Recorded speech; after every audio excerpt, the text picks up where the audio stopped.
Good morning, everyone. Welcome to the Appellate Division First Department. We have oral arguments for today, February 13. Although it is 10 a.m., we have 8 hours of time requested.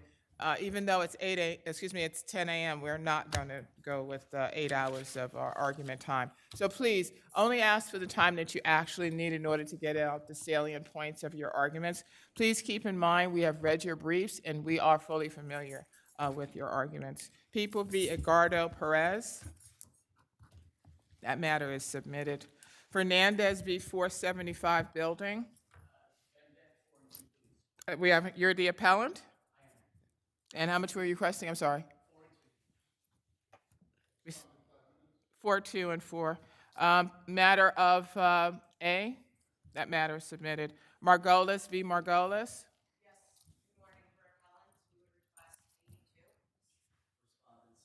525. MV versus New York City Housing Authority.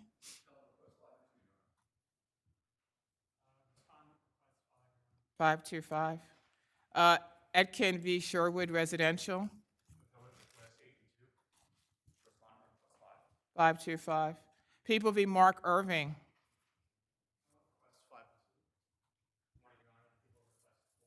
524. People v. Bruce Lazama.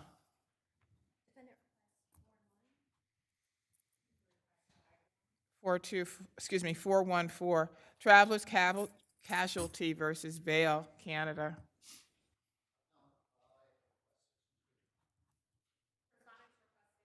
626.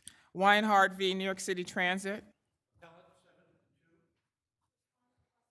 625. Matter of G. Children.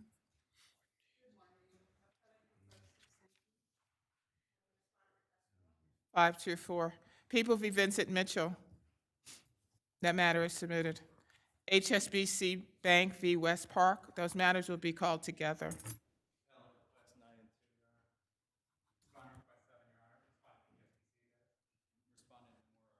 I'm sorry, how much time are we requesting? 8 and 2, 6 and 5. SKYX Group v. Foundation for a Smoke-Free World. 626. People v. Jones. That matter is submitted. Marks v. Cosmos Ventures.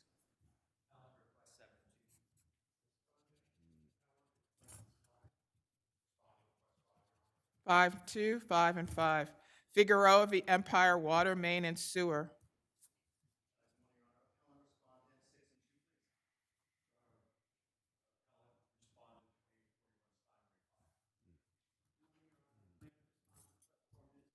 5 and 2, 5 and 4. People v. Rosario.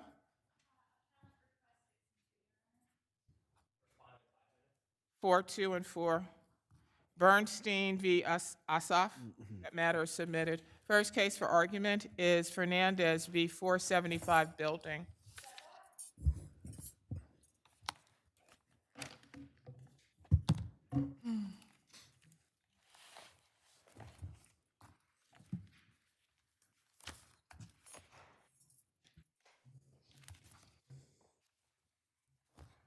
Yes, whenever you're ready. Good morning, may it please the court. In this case, the trial court properly held that the defendant carried its burden by establishing lack of constructive and actual notice.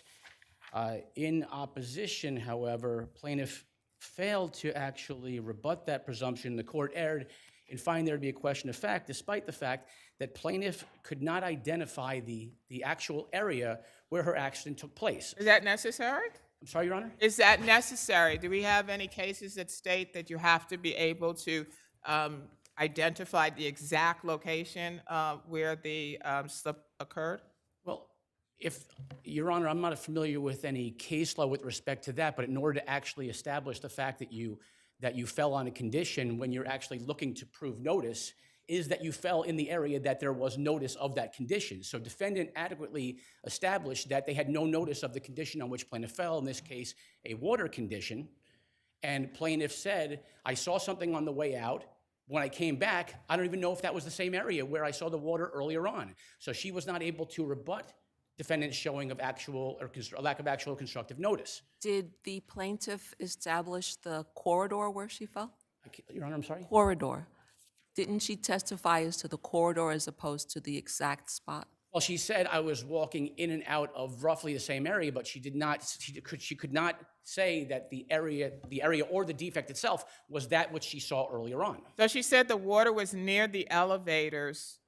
The floor near the elevators was wet, but she walked around the wet part, didn't report it. She states that when she returned to the lobby, like 30 minutes or so later, she walked past the security turnstile and was about a few feet from the elevators when she slipped. So this was basically the same area that she had stated that she had seen was wet, the floor was wet, when she had left to go to lunch. I disagree, Your Honor. In fact, the underlying court, noting page 75, lines 5 through 12, plaintiff also testified that she could not recall if she slipped in the same area where she saw liquid on That's the way correct, but as my colleague had stated, questioned you, she stated that she slipped in the same corridor where she had previously noticed a wet floor. She couldn't state exactly whether it was in the same area, but she said it was the same corridor. But that's not the same defect, Your Honor. That's circumstantial, yes. So, okay, but let me start with this. Well, your guy says there was nothing on the floor 30 minutes beforehand, right? Correct. And she says, yes, there was. That's not true, Your Honor. Oh, I looked, the deposition testimony that we have all been talking about, that you submitted, in Yes. fact, says, I walked past 30 minutes before, it was wet. And your guy said, no wetness. No, that's not what happened, Your Honor. Okay, tell me what you think happened, because First of- that's okay, what I both of read. them- 1 second. So, let me just counsel, finish please, my you word. have to allow the justices course. to complete their question. Or even just say a word out loud, right? Like, Your Honor, everything was approximate.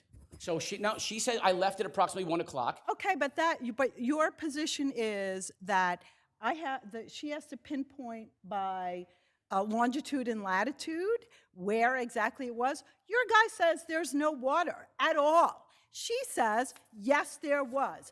Already, you've raised a credibility issue as to whether or not your guy is telling the truth. And I disagree with that, Your Honor. Okay, fair enough. But the reason why I disagree, I understand your point, but why I disagree with you is because we're talking in real world. So what could have happened here is my fella walks around, does a sweep 30 minutes before the accident takes place. He goes back, he writes it in, and as that's going on, she walks out and someone spilled something in that period of time.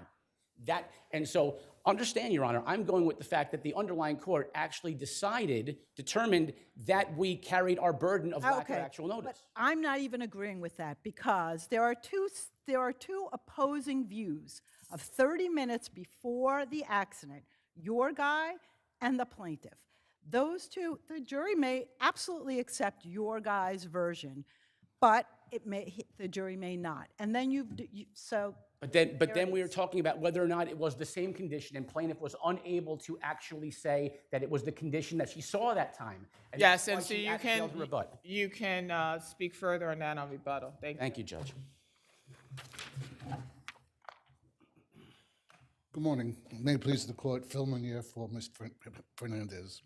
I don't really have anything to add to that, except to say that there is a presumption of continuity, and the condition that she saw continued until the Well, time what of do her you accident. say to your adversary's position that she can't say by longitude and latitude unless where it's it was precisely that she fell? Unless it's his position that there was more than one elevator that had water in front of it, it really doesn't matter. It's the same corridor, and there's no evidence that any water was cleaned up during that 30-minute period in order to break the presumption of continuity. She's the non-moving party. She's entitled to all favorable inferences, and the same area where she saw the water earlier by the elevator corridor is where she ultimately had her accident.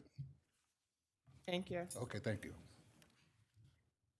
Just two things here. I don't think there's a presumption of continuity. I think that counsel in his entire response brief actually ignored Mr. Liverpool and the fact that he actually went out and did this sweep. I think that these things could have happened next to each other. I don't think that they're exclusive. Plaintiff could have seen something after we did the sweep, but then that's one defect. when she came back and she did not say conclusively, this was what I fell on. In fact, Judge Scarpullo, I would also add here, I'm not denying your subsequent. What I am saying to you is you put up as your prima facie case your guy's testimony that 30 minutes before there was no water anywhere. That testimony, and he wrote it in his little logbook, that testimony is directly contradicted by the plaintiff. So that your evidence of no constructive notice is controverted. You put in her on the first instance. It's controverted. The jury might not believe the plaintiff, might believe the plaintiff is lying, whatever it is. But your showing of lack of constructive notice is directly controverted by the plaintiff's testimony. Additionally, counsel, isn't it so that Mr. Castellanos said that there were mats in the lobby when he arrived that morning, and by way of contrast, Your the Honor, plaintiff said, "Yo, you can't interrupt me." I thought you Thank stopped. you I'm very sorry. much. All right. By way of contrast, the plaintiff said that there were no mats and there were no cones. The mats are a red herring, Your Honor. Absent a showing of actual or constructive notice, mats have been held to not be applicable or relevant. Except they are relevant to the credibility of your witness that you are putting up for constructive notice. If the jury finds that your guy is not telling the truth because the plaintiff has controverted not one, but several of his statements, then you've not got proved lack of notice. Thank you both. Your Honor, real quick, I would just, no, well, real I quick, didn't we're speak at all, finished. Your Honor. The sorry? judges did. I would just ask the court to. Yes, pay thank you attention- so much. Have a great day. Thank you. Margolis v. Margolis.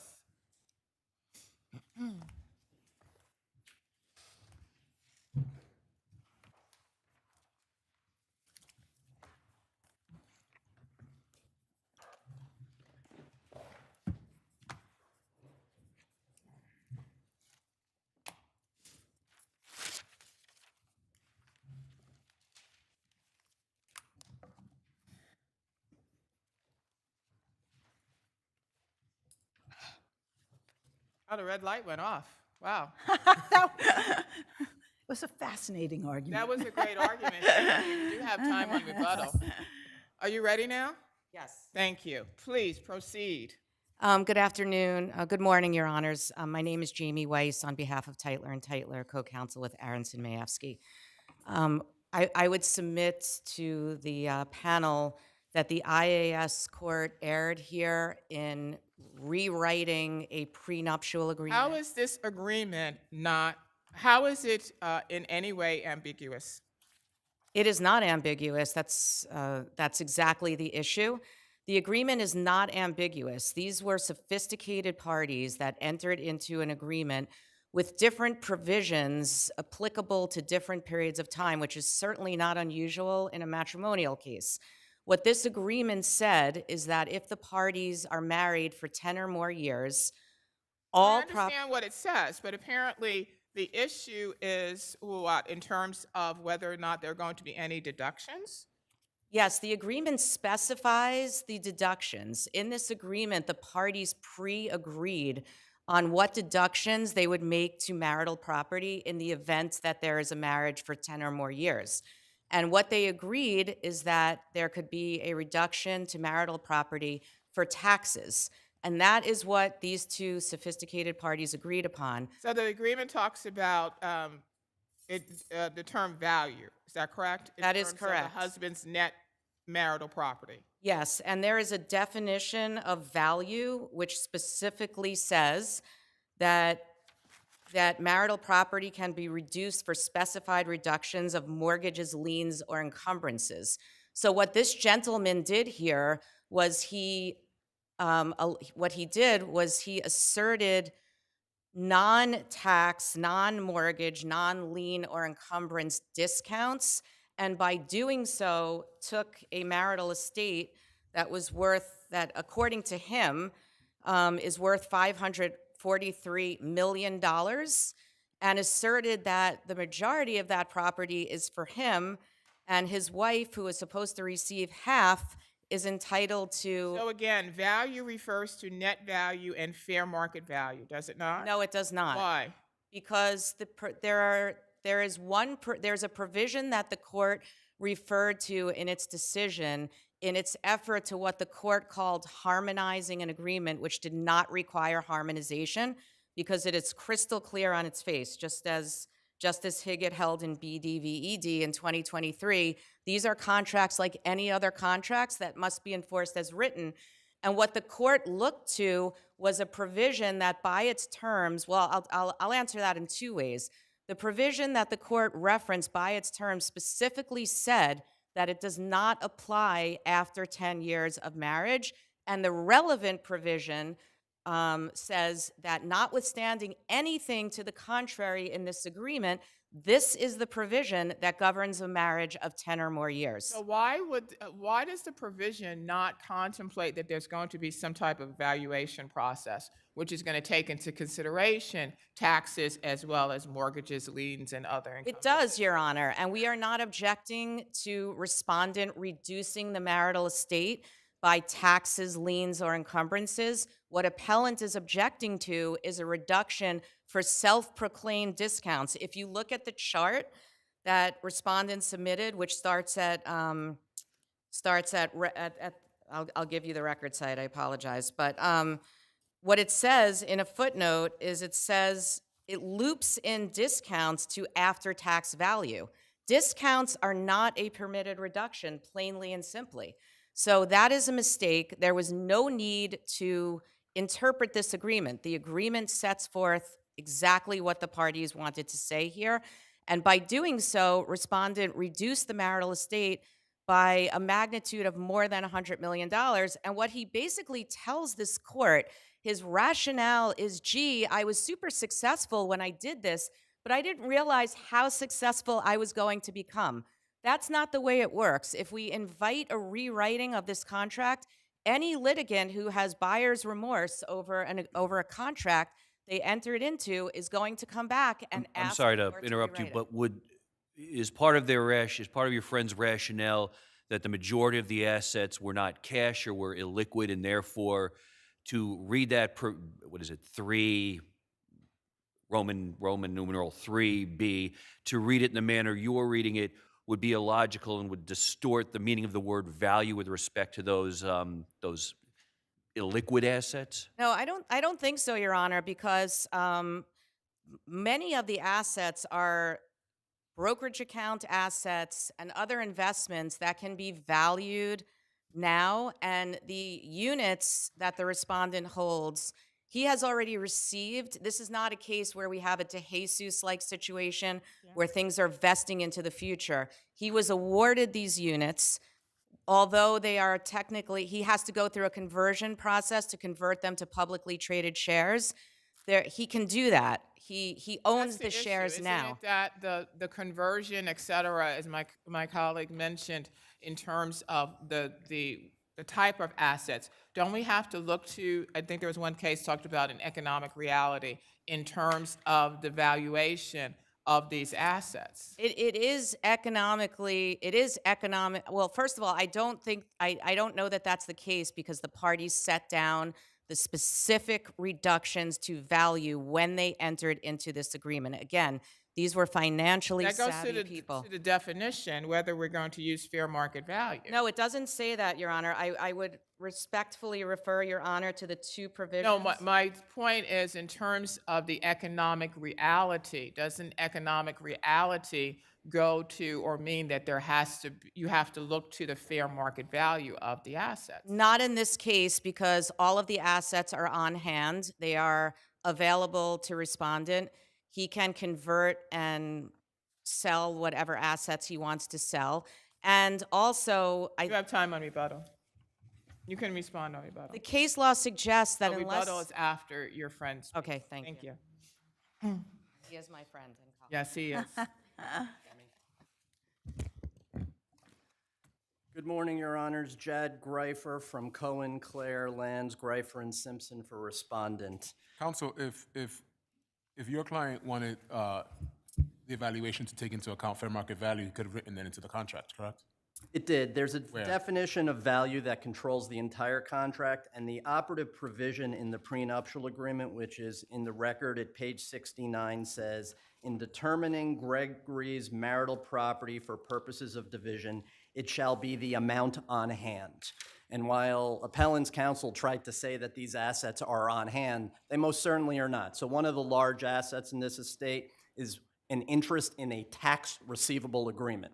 Now, obviously, the word receivable is a big red flashing sign that that's... You may or may not get it. You could get it in 2 years, in 10 years. People may not pay, right? So there has to be some discount value for that because it's not worth 100 cents on the dollar to you. Most certainly not. All receivables have Counsel, inherent... but you knew that possibility at the time that presumably he knew that possibility at the time that the contract was written. And despite that, the only thing that was included in the contract was about taxes, liens, and encumbrances. And you're sophisticated parties, right? Right, but when you determine, and again, I'm reading, appellant has argued that the words amount on hand should somehow be translated into fair value without consideration of valuation risks or discounts. It So what doesn't does say that mean with a account receivable? How do you get fair value of that without doing some You have to do a current valuation. valuations? And there is a definition of value in the agreement on page 8, which is at the record at page 72. So in other words, this wasn't all just $250 million in cash. This was some things that may or may not come true later on, or may or may not be paid or whatever, and there has to be some valuation of those that don't count them as just as if they were cash, right? That's right. If you went with The a... point is, if this is what you wanted, or this is what you contemplated, why not simply state it in the prenup, especially where other things are clearly delineated and stated? Look, I'm not the drafts person of this agreement, but they've used the words, as the lower court found, fair market value and value somewhat interchangeably. There's a provision where there's a look back, where there's a deduction from the marital estate for any transfers that were within 3 years of the operative event. They use the word fair market value there. You can't have fair market value there and amount on hand, and it's not really harmonization. You would really end up with an inherently absurd result if you stuck with a hyper-technical reading of the words amount on hand to the appellant's detriment. Under 3B2, what is the plain and unambiguous meaning of the phrase amount on hand? I think the only reasonable interpretation is a value of all the assets that the parties have. Because if you actually took the literal words amount on hand, the appellant has to give back most of the $82 million that was already paid to her by April of 2025. A tax receivable agreement not only is uncertain, it can only be realized if the underlying company has profitability from which there are tax savings that then get shared with the owners. Can you Same with address carried interest? Yes, but can you also address the other two issues, the pre-judgment tax interest and the trusts for the children? Absolutely. So the prejudgment interest, as this court knows, in matrimonial actions is purely discretionary. It is actually quite rare for prejudgment interest to be awarded in matrimonial matters. There's case law cited at page 39 of our brief that deals with that. It's only if there's exceptional litigation misconduct that prejudgment interest gets awarded as a discretionary matter. Here, not only is there no misconduct, much less exceptional misconduct, as Judge Katz noted, he never had to work so hard to get someone to accept $30 million. The appellant refused to accept the $30 million that was being offered to her as an advance while things were being calculated. She tried to assert that she had a right to spousal maintenance, even though there's a plain and unambiguous waiver in the prenuptial agreement. As to the Alsher Capital, which originally appellant was trying to seek to raid the children's trusts, they've now repurposed that argument on appeal. If you read the underlying cross motion, which is at the record at page 256, what they sought from Judge Katz was a determination that the lump sum payment should be calculated without regard to title held by Alsher Capital. They've taken that and turned it into something that bears no resemblance to this. Judge Katz hasn't determined whether Alsher is a business or not. What Judge Katz determined was that he denied the portion of the cross motion seeking a declaration that the lump sum payment should be calculated without regard to title held by Asher Capital. That is all he held. That's on the record at page 17, which is page 11 of his decision. Thank you. Thank you. I'll just briefly address this, Your Honors. The parties used very specific terms in their agreement, and those terms have to be enforced as written. There is nothing novel or new about assessing value in different circumstances for different periods of time. The assets are on hand, and they are available. By the way, Mr. Margulies, because the valuation is done as of the termination event, will keep all of the upside. So anything that grows in value over time is for him. So can I address the interest, the prejudgment interest? Yes. Why would you not accept the $30 million advance and then later on claim that the ex-spouse was futzing around, for a lack of a better word, and therefore you're entitled to prejudgment interest? It Right. seems very incongruous to do those two things. Because he was futzing around. Okay, but but what about the fact that he said, look, I know this is taking time, so here is $30 million so that you will not be put in an inequitable position? Why not just take that and avoid the issue altogether? The payment was due in April. It was not paid until November. Yeah, but you're still okay, not so- answering me about the Because it's a false claim. Respondent admits at record 30 that we demanded payment 8 times. What he did, the agreement requires him to make the payment, no strings attached. What he said is, okay, I'll give it to you, but sign the stipulation. Tell me it's the right number. Waive other things you may or may not be entitled to. This required either one of two things, a wire or a check. Mr. Margulies is a senior leader at Aries Management. He knows how to write a check or send a wire, no strings attached, and that's what should have been done in April. However, even if there was an issue because the facts are controverted, it should have awaited a hearing. It should not have been summarily dismissed. Okay? As for Alsher, just to clarify on the record, Ms. Margulies, the appellant, never sought to raid her children's trusts. Her argument is that Alsher, which is an LLC set up during the marriage, an amalgamation of the children's names, Alexander and Asher, is an estate planning vehicle, just like a lot of wealthy people do estate planning and tax-efficient planning. Money goes into that entity. It's 66% or so owned by the parties. The rest goes to the children.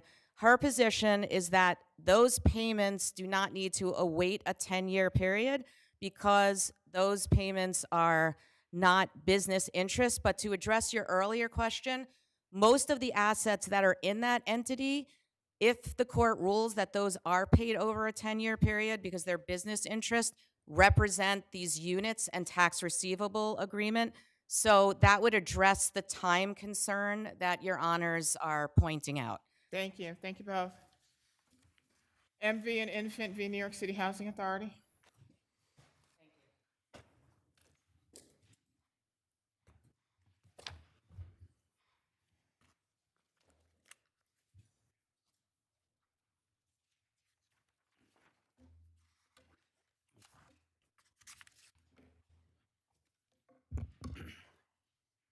Good morning, Your Honors. Brian Isaac. I represent the appellant father. We all agree this is an exceptionally tragic situation. This could be one of the most severely injured human beings I've ever seen. Transected spinal cord, paraplegia, still in the hospital, by the way, according to the attorneys. Mr. Altman, who's a terrific lawyer, and we don't have any disagreement about the law, right? Clearly, there's a preference for parental oversight, but the court absolutely has an unequivocal right to do what's in the best interest of the child. I'm going to make an argument that I just think is logical. My argument has nothing, I think the allegations and the cross allegations, I think they're just irrelevant. My client, the father, unequivocally on this record is going to have to take care of this catastrophically injured kid. You have the Did your client ever take care of the child before the accident? The record is unclear about I that. think it's pretty clear. Well, no, Let's talk sorry. about the wife's 58 Sure. Mm-hmm. testimony.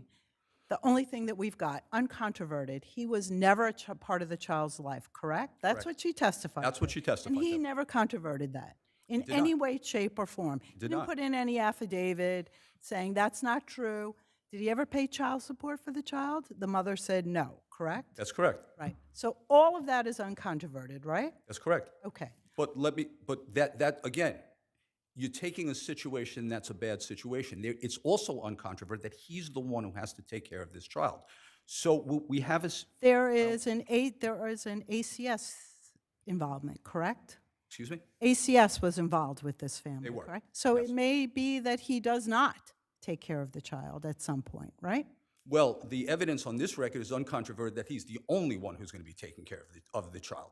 You have the hospital records. He's now involved with the home care. There's nobody else who's taking care of it. Whether it's good, bad, or indifferent, this child is going to be cared for by the father. Okay, but that's a different issue from who's best to protect the child's interests in the litigation, correct? Correct. So let me address that. Okay, my position is just a logical one. If he has the capacity right now, okay, I can't say what's going to happen. I don't know what happened before. If he has that capacity now to take care of this catastrophically injured child, why would he not have the capacity to be a representative plaintiff?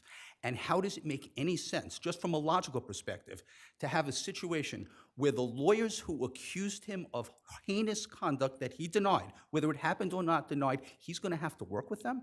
You and I both know. Well, they are working on behalf of the child and the mother who's deceased, right? They're working on their behalf. They are not working on his behalf. They're working on the child's behalf and the mother's behalf. That's one thing. The other thing is that you're stating that he is the one who's going to be taking care of the child. No one else is going to.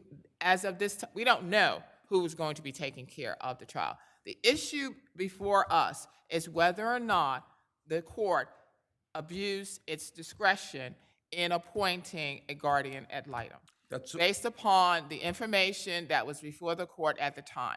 As my colleague mentioned, a couple of things was he was not in the child's life, never paid child support. The fact that he was never in the child's life may be because there was an order of protection against him stating he was not to have any contact because of the domestic abuse towards the mother and alleged threats towards the child and another child. So I don't know why he was not in the child's life. It could be because of the order of protection, because of what he did to the mother. But he never paid child support. And now the issue is whether or not there should be a guardian ad litem to protect the child's interests in the litigation against NYCHA. So, and I don't disagree with that. My only point is, and if I spoke, I didn't want to misspeak. I understand that. No, I understand what your point is, but I think you're kind of putting the cart before the horse, because right now we are only dealing with this sole issue in terms of protecting the child's rights and the mother's rights as well, the deceased mother's rights. Whether he is going to ultimately have custody of the child, whether someone else, another family member or ACS is going to come in, that's a whole nother story. So your argument and I think the way you should address this is, did the court abuse its discretion? And if I can, let me try to sway that, because I understand Pivot. your contention, and I'm here to try to win this case. Look, I want to do what's best for the child. The fact is that when the case gets litigated, whether it's litigated by firm A or firm B, whether it's done by the father or whether it's done by a guardian ad litem, my time's up. Can I finish? Go ahead. Okay. His role as the guardian is limited. The lawyers are going to take care of the litigation. They're going to make sure the child's taken care of. And this is a kid. It's a 12. Counsel, in that regard, what's the harm in appointing a guardian? Because to litigate the case, you're still going to need the father, assuming the father is the custodial parent. Absolutely not. For what purpose? He doesn't have to approve the settlement. No, I'm not- He has that's not- nothing to do with the lawsuit. That's not what I'm sorry. That's not what I meant. What I'm saying is you're going to have to deal with the father because the father's going to be a witness in the case. Or why? He wasn't there during he had nothing to do. He wasn't there during the accident. He had no knowledge of how the mother put in the air conditioner. There was nothing. He has no why would he be a witness? He's the witness who's going to testify as to what the child's life is like. He's going to have to work on the life care And plan. could they not put in the child's doctor for that information? Could they not put in the child's expert?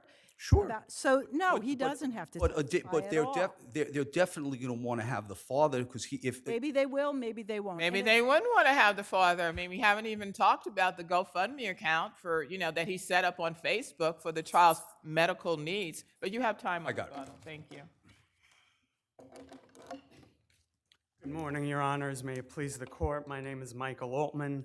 I'm with the Altman Law Firm. We're appellate counsel for plaintiffs' respondents. So let me just ask you, how do you respond to counsel's quite correct observation that in normal circumstances, the next of kin, in this case, the parent, The biological father. should be should represent the child in the lawsuit?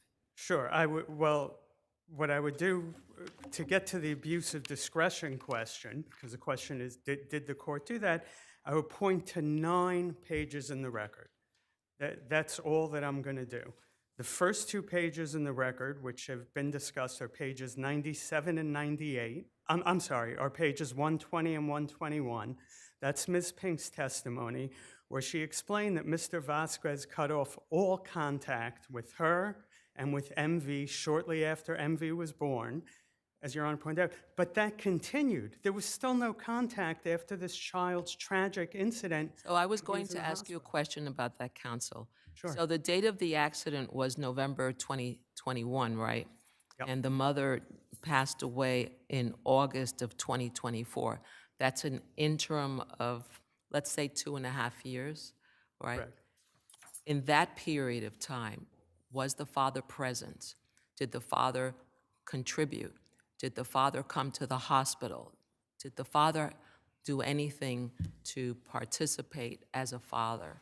There is nothing in the record to indicate that he did. All we have in that regard is the testimony that I just And it's cited at pages uncontroverted. He didn't put in an affidavit that's saying that's not true. I was there at the hospital every day, which he could have, correct? Correct. Right. And then the next 4 pages I'm going to refer the court to show what actually happened or give a sense of what happened. Those are pages 97, 98 of the record and 100 through 101 of the record. Those are the 2 temporary orders of protection that were issued.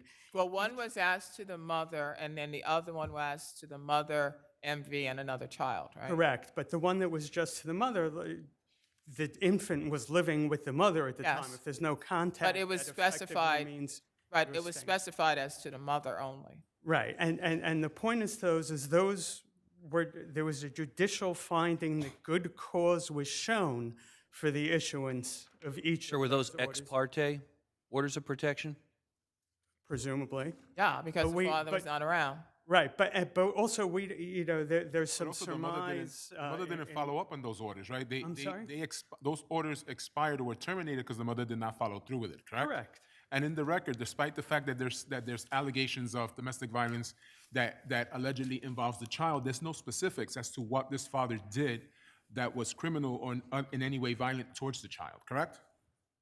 Well, we only have the mother's testimony during the 50H that the father, at some point, we have testimony that the mother stated that the father threatened her and threatened the children, including Right, MV. and again, Besides that, are there any specifics? no, there are no specifics, but again, there was a Is judicial. this a case, counsel, where the father's being punished for being absent as opposed to that he would be a bad person to lead a child's case? No, orders of protection are not issued upon good cause because a father's not around. That's ex parte. An ex parte order is very different than a contested order. And here what we have, sorry, I didn't- that's ex parte orders, right? An ex parte order is issued on one side, with just hearing one side's version.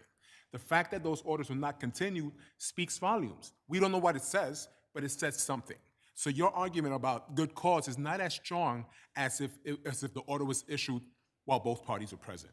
Correct, but it still exists. And There were still those and two expired. findings. 100%. So Counsel- the fact that orders were issued doesn't mean that anything was proven in terms of domestic violence, correct? Correct, just that good cause was shown. And again, this. Counsel, let me ask you a different question. Your friend says here there's every possibility that there's going to be an adversarial relationship between the proposed guardian ad litem and the father. Is that something that the court should have taken into consideration? Well, first, I don't believe that argument was made, but I even think if it was had that there was going to be an adversarial relationship between the father and the attorneys. But, so let me get to But that. I don't think, because I don't think we know who the guardian ad litem was going to be, that there would be any conflict. Correct. The So- proposed guardian, but I think your friend mentioned that the father may be a witness at the trial, and that you would need that the father his testimony would be needed. Right, and he's more than a friend. He's a colleague, he's a mentor, and he's what I Well, aspire everyone to loves be this in this side. position. But to answer your question about why I would suggest there's nothing to fear in that regard at all about any conflict with the attorney, is that Mr. Vasquez, because of the appointment of the guardian ad litem, is not the client. The Right, the guardian child is is- the client. So if Mr. Vasquez has to have anything to do with the case, that should be done through the So I'm guardian. going to ask you the same thing I asked your adversary. What's the harm in appointing a guardian? I believe there is none. It protects the child's interest. Your Honor had pointed out before that Facebook page where there was an attempt to fundraise with a picture of the child in bed. There are reasons for concern here. That's why there's a guardian appointed. And just to get back to that point, so not only should things be done through the guardian, so that's the reason to fear, but also, while I believe it's unfounded to believe that an attorney with the experience of Mr. Diamond can handle Mr. Vasquez, should there be a problem, there's a guardian. The guardian will run the case. If there's a problem with the attorney, then the guardian can replace the attorney. But there's no reason to believe that that's going to happen, and if it does happen, the protection is there. Thank you. Thank you, Your Honors. Your Honor, you had asked a question about the father's involvement, and I think if you look at the actual, I think you were looking at the letters from the hospital. It says he's very involved. The letter September 12th. Before the mother died. Huh? Before the mother died, not after she died. Yes, well, but I'm saying, I understand that, but he was involved afterward. Again, I understand. After she died. 100%. So in the 2.5-year interim between this horrendous accident and the mother's death, where was the father? Well, I don't know, but I could suggest that given the nature of the relationship, which my client characterized as rocky, I would say that's quite an understatement in terms of adjectives or adverbs. Maybe staying away wasn't the worst thing in the world given what they had. Again, my point is that he's still the father. From what I see in the record, he's still going to be the custodian, and I can't see any reason as to why in a situation where you have competent counsel, and I'm not saying Mr. Diamond is not a competent counsel, he's a good lawyer. The Heckliger and Damashek is also a very good lawyer. I don't see what the benefit is to having a guardian ad litem. Sir, we would, oh, go ahead. Would you address the Facebook page? Yes. And the it's under the name, the username of Hoodlum Blood, and it has a picture. It's a little concerning. Let's just put it out there. Okay, I'm not. It's concerning. And you have this picture of the little boy. Come on, what are we doing? I'm not a social media expert, and the way that these things are done is completely beyond me. I'm 66 years old. When I started, we didn't even have Put your computers. age aside. Got it. Talk about this. $80, and what I would tell you is just in response, James Vanderbeck died, and his family now has a GoFundMe page. It just happens. And the trial court, as you know, found it was equivocal. I think they closed it down because they had numerous contributions. Justice Higgins? So we can agree that whether the determination whether to appoint a guardian ad litem under CPLR 1201 is a discretionary one. Correct. And the court can appoint it because of a conflict or for other cause. And Correct. Professor Siegel and Professor Connors suggest that because the infant is a ward of a court, it takes little other cause to satisfy that standard. In light of all of those elements, how do we overturn Judge Briganti's exercise of discretion here? Because I think, again, my argument is based on the logic of this. If there's not going to be any harm in having the father appointed, and I don't see any harm in having him appointed, then the general rule, the one that says we want families to be appointed, should govern. And, Your Honor, you had asked a question about what's the harm in a guardian. I'm sorry, I'm over my time. Just 30 seconds. First, the law doesn't want it, and one of the reasons is because the guardian actually gets paid. Now, I'm for lawyers being paid, but that's one of the practical reasons. But the fact of the matter is here, if it's no harm, no foul either way, then our position is the father should have it. If there's a risk, if there's a real risk to the father being named as the guardian for purposes of prosecuting the lawsuit, 100%, I'm not here. I just don't see any risk given the realities of litigation and given what's going to happen in this case, and especially given the fact that there's no way that any judge in this state, which protects little kids tremendously, is going to do anything with a settlement or with a judgment, to the extent one's given, that's going to hurt this kid. That will never happen. Thank you. Thanks. Thank you both. Etkin v. Sherwood Residential.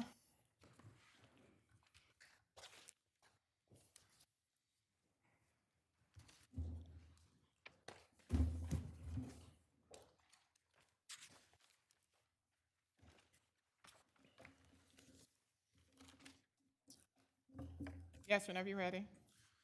Morning, Your Honors. May it please the court, my name is Gary Lerner. I represent the appellant, Mr. Etkin. In all my years of practice, I have never personally been involved in a case that is less appropriate for summary judgment. The fundamental disputed issues of fact here are numerous, and there's two issues. I'll start with the balcony. The first biggest issue is there structural damage? Is there a water leak? And we have plenty of evidence of that. We have, of the 8 city violations by the DOB and HPD that have been put on this balcony since 2022, 3 of them remain open. 2 of them were open when the summary judgment motion was decided below, and then there was another violation that came on it while this appellate process was proceeding. And as Justice Scarpula was part of the panel in Fiondella, it clearly says that Class B violations, which these are Class B violations, are prima facie evidence of the underlying conditions which are constitute a hazard to health, life, and safety. So, I mean, I could give you the record sites for the 3 open violations. They're in my brief. And the parties agree that the balcony is a residential limited common Except element. we also have an oath decision that says quite the opposite of what you're saying, which is that there was no structural concern, and that there is an extensive history of complaints from the plaintiff which have been made in bad faith. So it's not quite as bright line as you might argue. I'm not. Your Honor, I'll address that. First of all, that was a violation that was issued against the penthouse, not the building. The violation that was issued against the building on that same day still remains open. Okay, so, right, but the one that was adjudicated, the only one the ones that have been adjudicated have gone against your client. Yes, but my client was not afforded any opportunity, was not a party to that proceeding, was not allowed to participate in it. Yeah, I was going to say, he wasn't a party to that proceeding. The party to the proceeding. He was not a party not. to that proceeding. He was not. But let me just say that wasn't why those claims were dismissed, right? They were dismissed for lack of standing. So why don't you address that? The claims that were dismissed for lack of standing were the nuisance claims. And that No, and also wasn't that also with the derivative? well, the first one that was dismissed for lack of standing is the derivative case against the managing agent. Right. And the court said, well, Mr. Etkin's not a party or a third-party beneficiary of that agreement, but he doesn't have to be. He wasn't suing on an individual claim. It was a derivative claim. The courts are clear that a unit owner can sue derivatively on behalf of a board against the managing agent for claims that the managing agent has committed wrongdoing. And there's a claim against the board, right, for another derivative claim again on the same ground, right? There's a derivative claim against the board. There's also a nuisance claim against the board. So could you address the nuisance claim as against the board, Yeah, so wherein your client is suing, I think, individually, right? yes, my client is suing individually, and the court said, well, everybody admits that the balcony is a residential common element, and so he doesn't have standing to sue for damages to the balcony. However, that's not his damage claim. His damage claim is for the damage to the value of his apartment, of his unit. This is a multi-million-dollar unit. Based on what? What are the actions that he's saying that occurred that? There's evidence in the record that the value of the unit. No, is- what is he claiming is the nuisance? The nuisance is the damage to the balcony, which makes it very unsafe, and a terrible eyesore. That's the first one, and then Okay, of course let me the smoke start in the with, building. Smoke in the unit. you're not getting my question, I Sorry. think, and maybe it's because I'm not clear. What is the duty that you're saying was violated?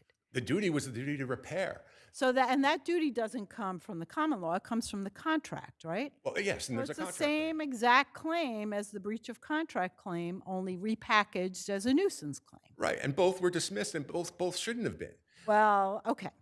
With regard to the smoke, there's fundamental questions of fact about, first of all, they call it a benign odor. We say it's toxic fumes. There's plenty of evidence in the record for that.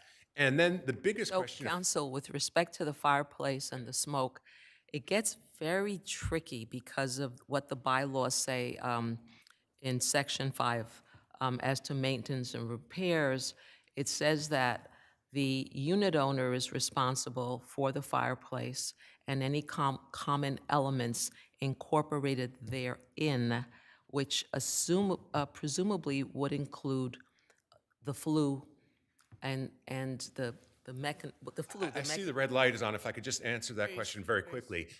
What the bylaws actually say in Section 5.1 is that the unit owner is responsible for things that are in the unit. And it says fireplace, firebox, dampers, mantle, and flue. Those are all things in the unit. The unit owner is not responsible for problems that arise from the equipment that's on the roof, or equipment that's in other units, or equipment that's in other common parts of the building.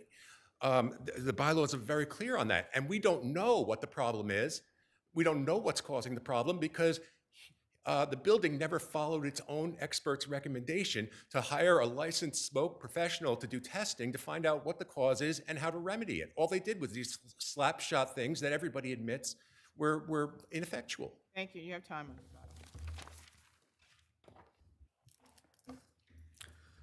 May it please the court, Evan Richmond on behalf of the respondents.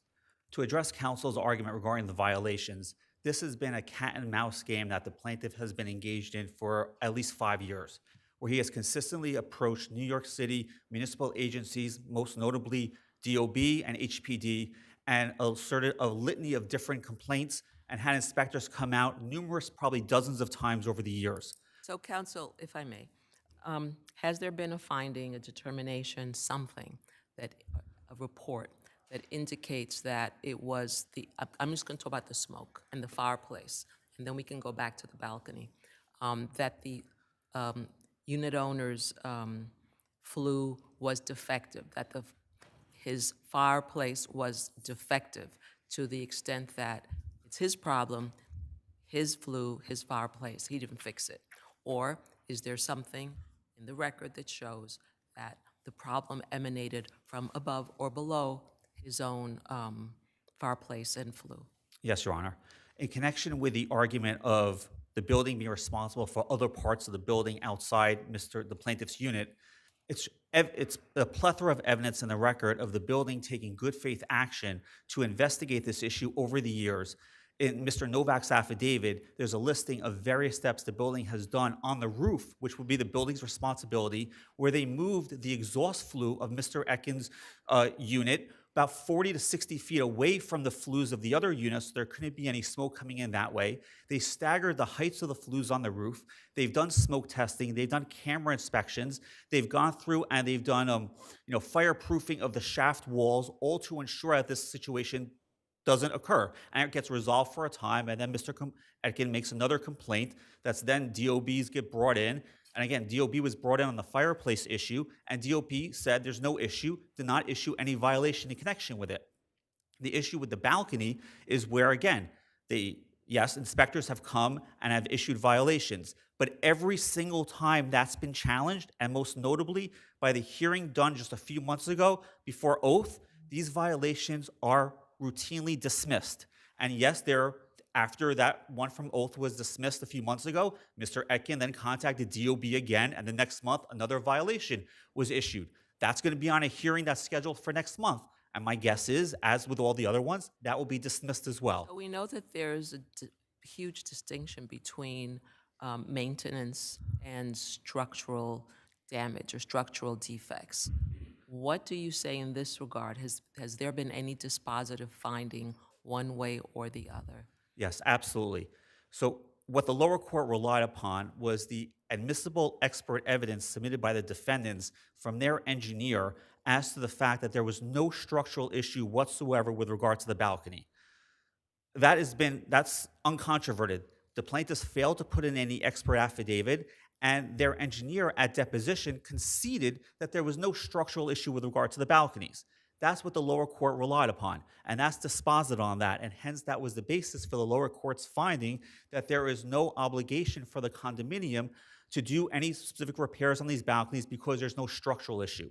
The obligation is on the plaintiff to perform non-structural ordinary maintenance and cleaning of the balcony, which Mr. Etkin conceded in his deposition. Stop 1 second. Yes. So the problem is the balcony above, right?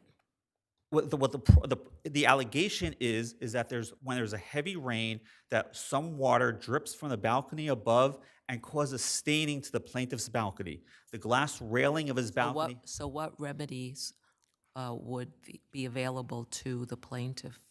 The remedy would be that these balconies are uniform throughout the building. The water drips. It's the architectural intent of the building that when there's excess rainflow, there's a small gap and excess water drains over the side. It's done in all the balconies. Every other balcony unit owner routinely cleans their balconies, routinely cleans the glass. There's no complaint.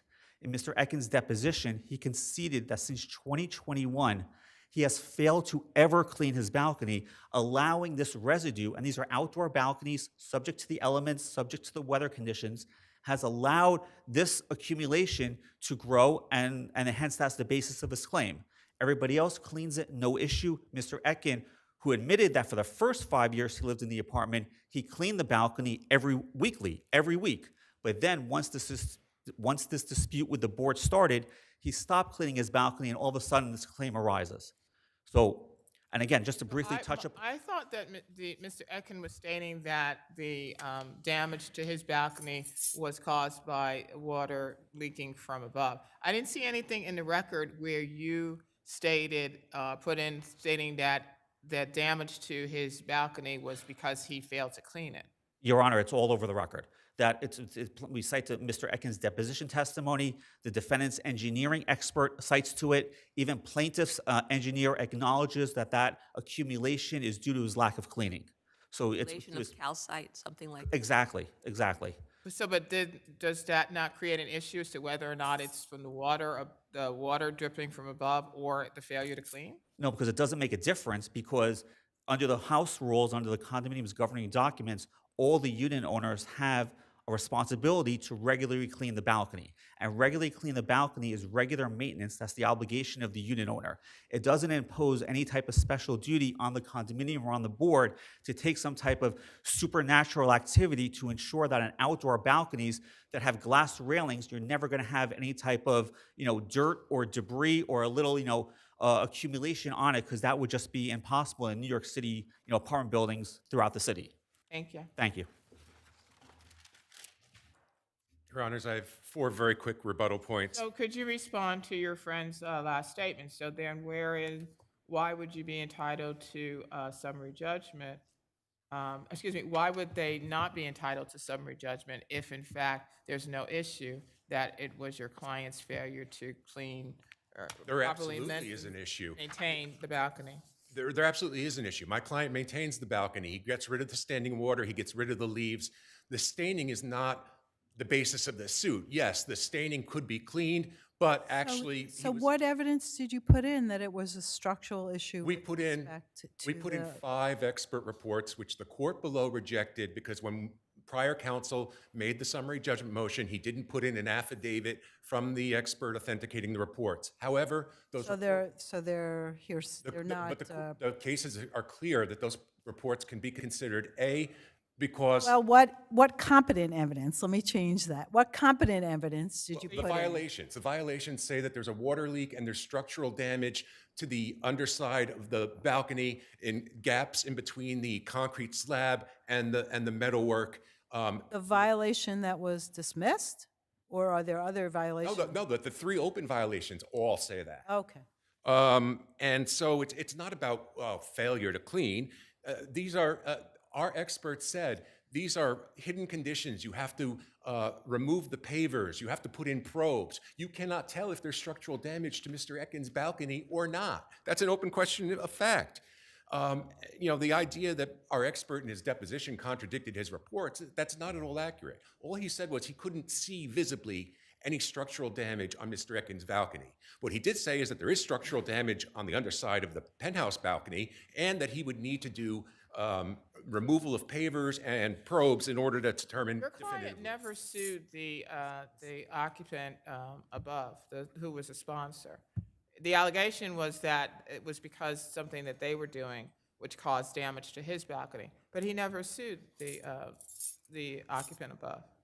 I can't speak to why prior counsel included, you know, or did fail to include certain defendants, but the only. But it is curious. You know, I again. Well, and I mean, just because he's claiming that something is not being done by that occupant to their balcony, or something is being done which is causing damage to his balcony. So it just seemed kind of strange that he would not bring them in so that we could have something from them as to exactly what's going on with their balcony. But it's a function of the way the buildings are built. All the balconies are the same. We're not saying that the penthouse owner is doing something either intentionally or negligently to cause this. This is what happens when it rains. That'd be a problem for the nuisance claim, though, right? Because nuisance is an intentional tort. Well, no, because it can also, intentionality could be failure to cure. The courts are very clear that intentionality could be failure to cure, and that's what we have here. My last point, Your Honor, asked about the evidence of the smoke condition, whether it's in the apartment or not. First of all, there's no dispositive answer on that, but I would point out 2 things. A, the condition has existed in the building since 2015. It was a brand new construction. The condition started right away, and it's building wide. Other unit owners in the A-line apartments are complaining of the same thing. So Is that part of the record? it is. There's I'll give you the page. Hold on. That's okay. Thank you. Thank you both. Okay. People v. Mark Irving.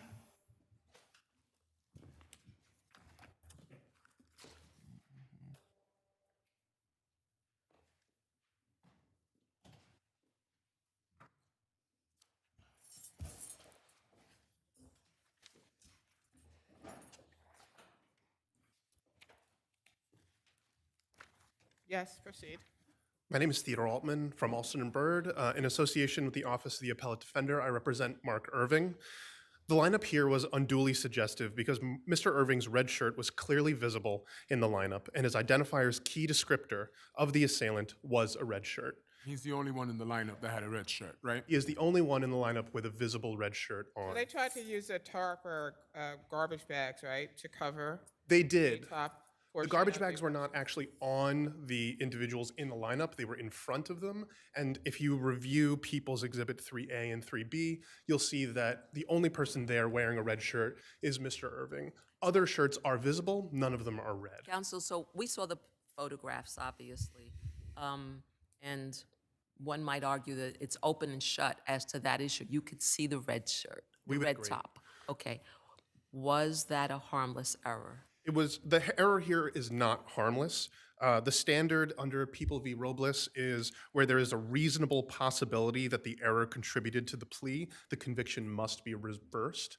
There is absolutely a reasonable possibility that the error here contributed to the plea, seeing as it's the only identification made in the case so far connecting Mr. Irving. Right, but there was other evidence connecting the defendant to the crimes, right? The credit cards in the name of one of the victims were found on him, and then it's alleged that he made certain statements which show consciousness of guilt, if not a partial admission, and then you have a misidentification. You do have the misidentification, which I think goes even further towards the fact that the identification is so important here towards his decision to plead guilty. But even if we take... Doesn't that water that down? Excuse me? If you have an identification and a misidentification, do you kind of come out even? I don't think they're even at all. I think someone going in and recognizing you and stating it was you is a very strong piece of evidence. And if that piece of evidence is no longer existent, then that would change the calculus of whether or not to plead guilty. But to your question, Your Honor, Rodriguez, the other evidence, for instance, that he had credit cards on him that with the name, it's common for compatriots to share the spoils of the crime after the crime is committed. Which compatriots are you talking about? Excuse me? What compatriots? Who? We don't know, but it would be on the state. Manufacturing this? I'm not manufacturing it, but I'm saying that the state would have to prove that it was Mr. Irving who was actually there on the night who took those pieces of evidence. Does the surveillance video play a role? I don't think the surveillance video plays an important role because you don't have a witness to identify the fact that Mr. Irving was the person who was there on the night. All you have is the lineup, and the lineup here had a significant problem because Mr. Irving was unduly suggested to be the person identified because of his red shirt. Was there any statement by the complainant or anyone else that there was more than one assailant? That was not.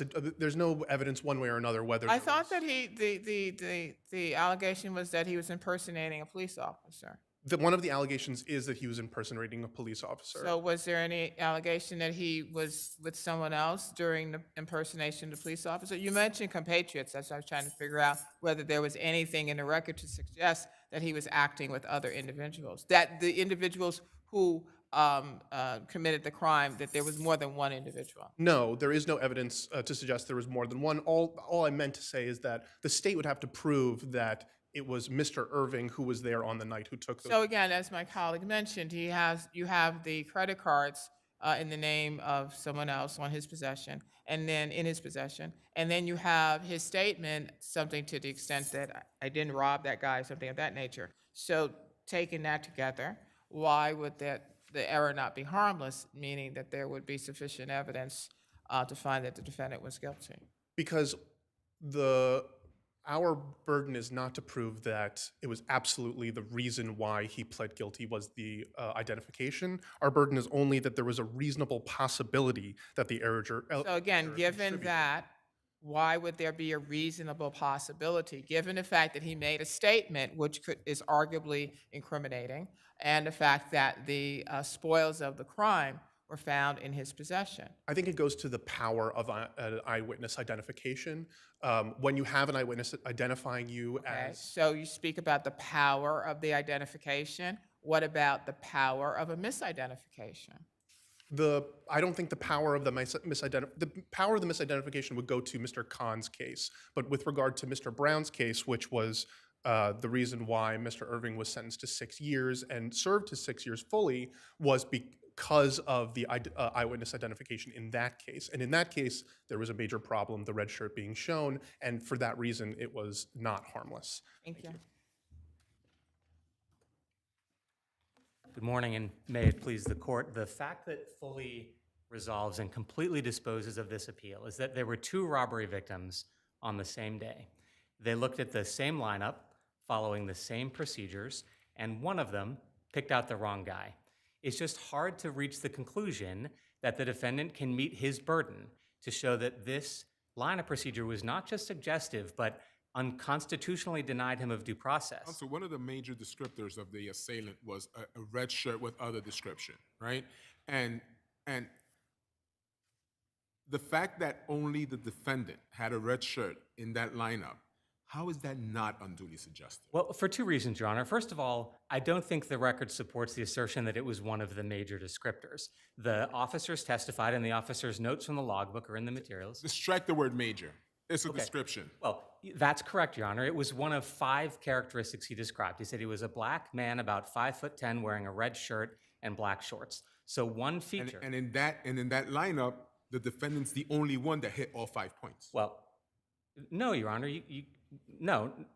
What other person had a red shirt in that? Well, you can't see anyone else wearing a red shirt, but I Right, think and you can see his red shirt. without a doubt. Right, so yes, the answer is yes, he is the only guy with all 5 descriptors. Except that, well, first of all, their height is obscured, so you can't tell how tall. So that goes anybody neither is. way. We're talking about if there's something that would lead someone to pick him than the other 4 people, the red shirt is the ringer. Right. Well, a portion of the red shirt is visible, but Your Honors have the arrest photo, which shows that the shirt is in fact distinctive in other ways that are totally If you concealed. had shown the whole shirt, your argument would have 0 shot, right? Agree. You only have a shot because you only showed the red shirt. If you had showed the gold, you'd be dead in the water.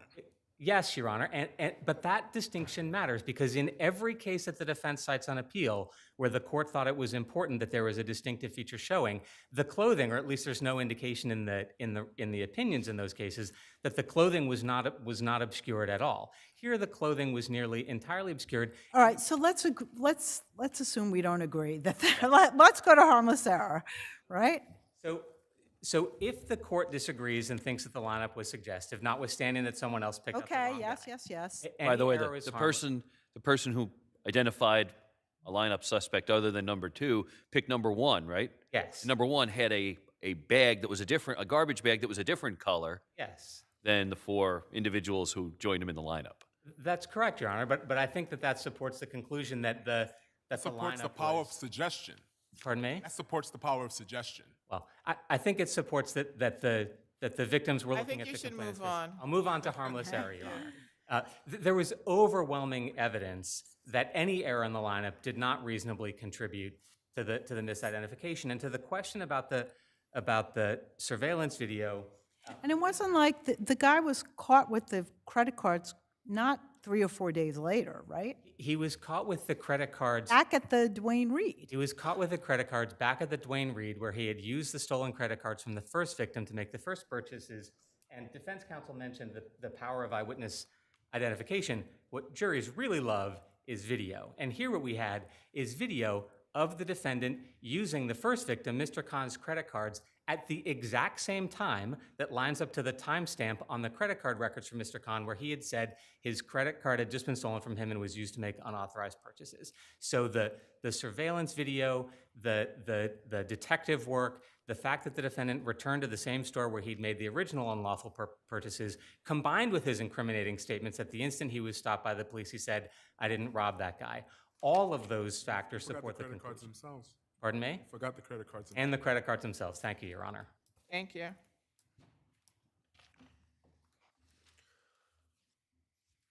In my response, I'm only making one point, essentially. The error here was not harmless because under Robles, it is whether there is any reasonable possibility that the error contributed to the plea. And Robles recognizes that it's the rare case in which the reasonable possibility that the error contributed to the plea would not be reversed. So this is not one of those rare cases. This is one of those standard cases where there was a major issue with the lineup was unduly suggestive, and because the lineup was unduly suggestive, because there was an error here, it's not harmless, and the decision should be reversed. Thank you. Are you doing this pro bono? Yes, Your Thank you Honor. so much. Thank you, and thank your firm as well. Thank you. People v. Lizama.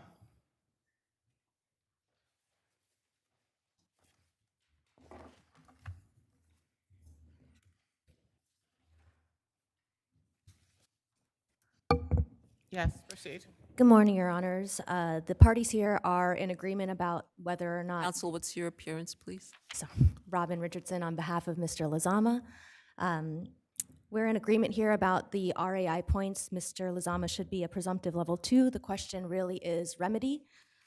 Here, remittal under Weber is appropriate where a court had no reason to consider whether an upward departure was appropriate. That's true in this case, and not only that, but the court below declined to hear an upward departure argument because the prosecution did not give 10-day notice, which was required. That's in page 9 of respondent's brief. We're talking about the 30 points under, is that risk factor 9? No, sorry, we're talking about upward departure arguments. We're all in agreement about the 30 points under factor. So we agree that the 30 points should not have been assessed. In agreement, yes. And So opposing. the other issue is whether or not there should have been an upward departure? No, the question now is whether or not we should be remitting this case. We are asking for remittal under Weber. My friend here is asking for this court to modify the judgment and make him a level 3 with an upward departure based on the evidence that the court has before them. Although, but you don't dispute that the defendant has another sex crime in another county, which would certainly be relevant to a SORA assessment, right? I don't dispute. An upward. So I'm not really, it's not really clear to me why you don't think we should send this back for a new assessment. And the other county assessment was a level 3, right? I am asking for this to be sent back for a new assessment. Opposing I'm counsel sorry. is asking for you to make this determination right Oh, here, right now. here. Oh, I'm sorry. Right. I misunderstood. I thought right. I mean, we normally send them down, right? Yes, that's what would happen when the court had not had any opportunity. And at all. he's already a level 3 in that other. He is already a level 3, so he will, no matter what happens in this case, he will have to abide by that. I'm sorry, I misunderstood what you were asking. That's okay. I want to point something out because I failed to put it in my reply, but it is in the respondent's brief. The arguments below, they tried to make an upward departure argument. The court declined to hear it because they failed to give notice. If this court decides here to consider an upward departure argument, you're basically allowing them to give this end run around the notice requirement. Was that why the court did not make a determination as to the upward departures because there was a lack of notice? No, the court didn't make an upward determination. Well, the court declined to hear the argument, Right. but then also did not make that determination because he was a level 3 on points. Because of the 30 points? Exactly. Right. Thank you, Your Honor. Good morning, ADA Nicole Neckles for the Office of Darcel D. Clark.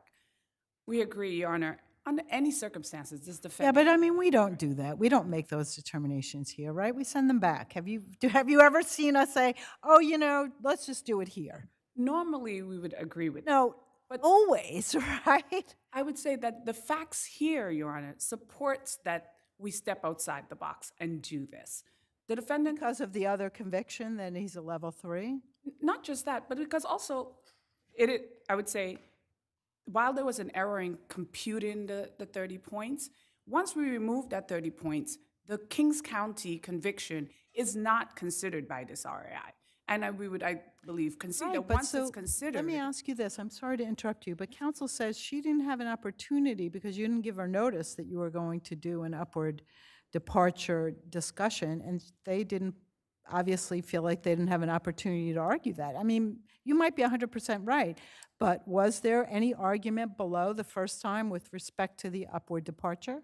We attempted to make it.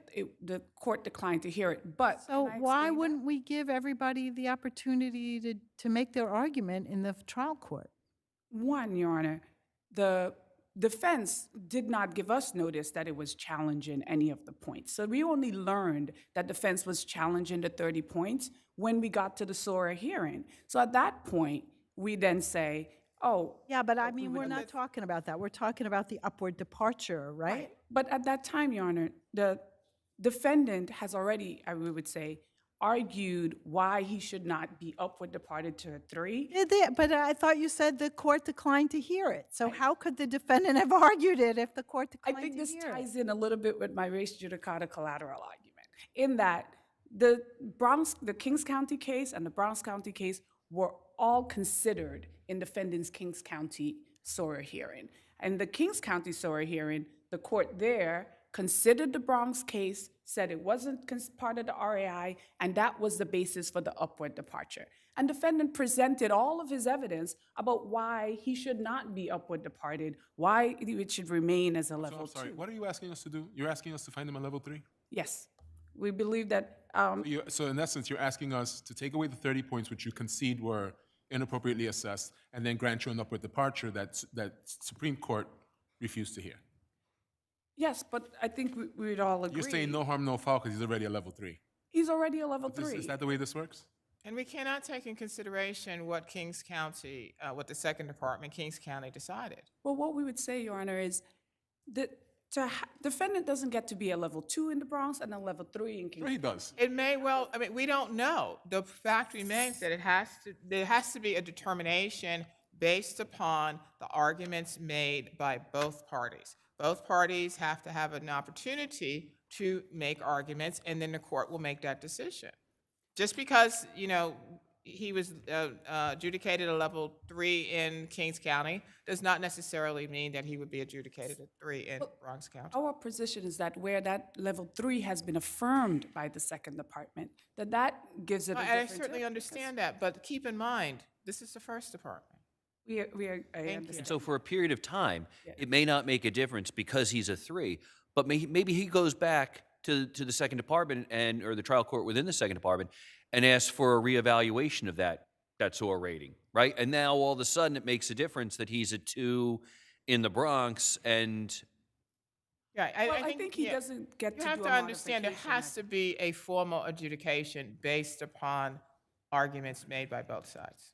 Understood, Your Honor. In that case, we would, again, we ask that you upward depart, but if not, you remand for the proceeding. Thank you. Thank you. I just want to make a quick correction on the record. In the court below, the defendant did not make any arguments against an upward departure. He made arguments for a downward departure from a level 3. Yes, that makes sense. Thank you. you. Fabulous Casualty versus Vail, Canada.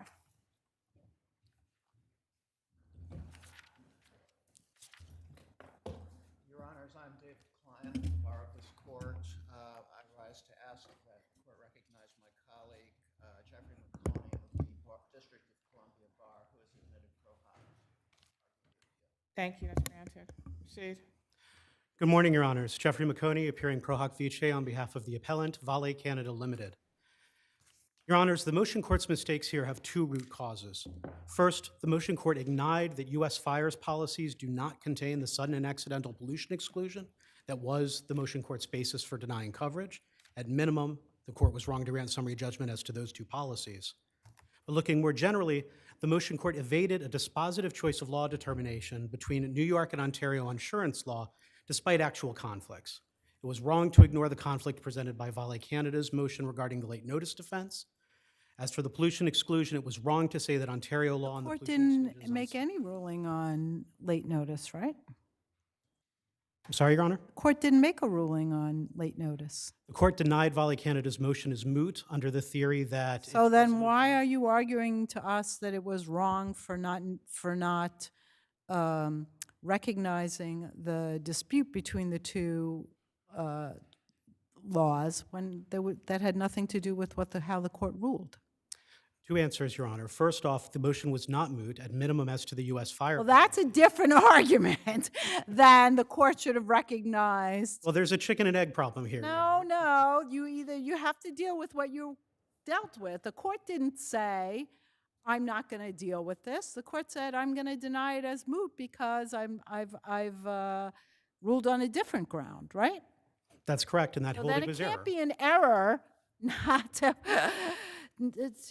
So that's what I'm saying. You can't argue that it's an error when the court didn't rule on that.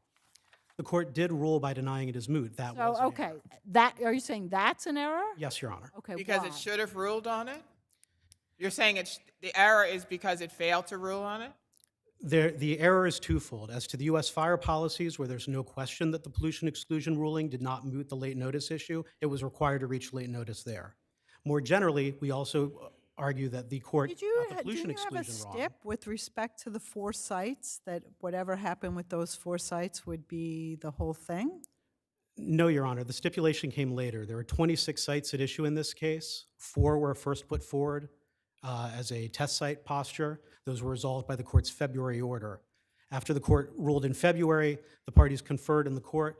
A stipulation and a second order was entered in May, extrapolating from the 4-site order to an additional 16 sites. 6 more sites were not deemed fully covered by the February order, and there were further proceedings as to those 6 sites. So, sir, point one is, as to U.S. fire policies, the first one, 1967 to 1970, and then everything other than the last 15 months of the subsequent policy, there was no pollution exclusion, and therefore, on that reason, for that basis, the court would have to deal with the late notice. That's point one. Point two is the choice of law. And if I understood your brief correctly, that entails, number one, court should have granted our motion under CPLR 4511 and taken judicial notice of Ontario law. Yes, Your Right, Honor. that's step one. Then step two would be we compare Ontario law to New York law to determine whether there's a material conflict. Yes, Your Honor. Okay, now take me from there. Starting there or to explaining the first 2 steps? Whichever point on the spectrum you feel logically it flows. Okay, thank you, Your Honor. We assigned 3 general errors to the court's actions. It first said that there was no conflict because it did not take judicial notice of Ontario law and did not correctly identify the applicable Ontario law, which is the Zatko decision. It was wrong to say there was no material conflict between New York and Ontario pollution exclusion law. Second, the court said, well, if I were to consider Ontario law, I would be swayed by the BP Canada decision. That option was not available to the court. Under the Supreme Court of Canada's decision in Sullivan, BP Canada was a decision per incurium. It failed to follow binding precedent, the Zatko case.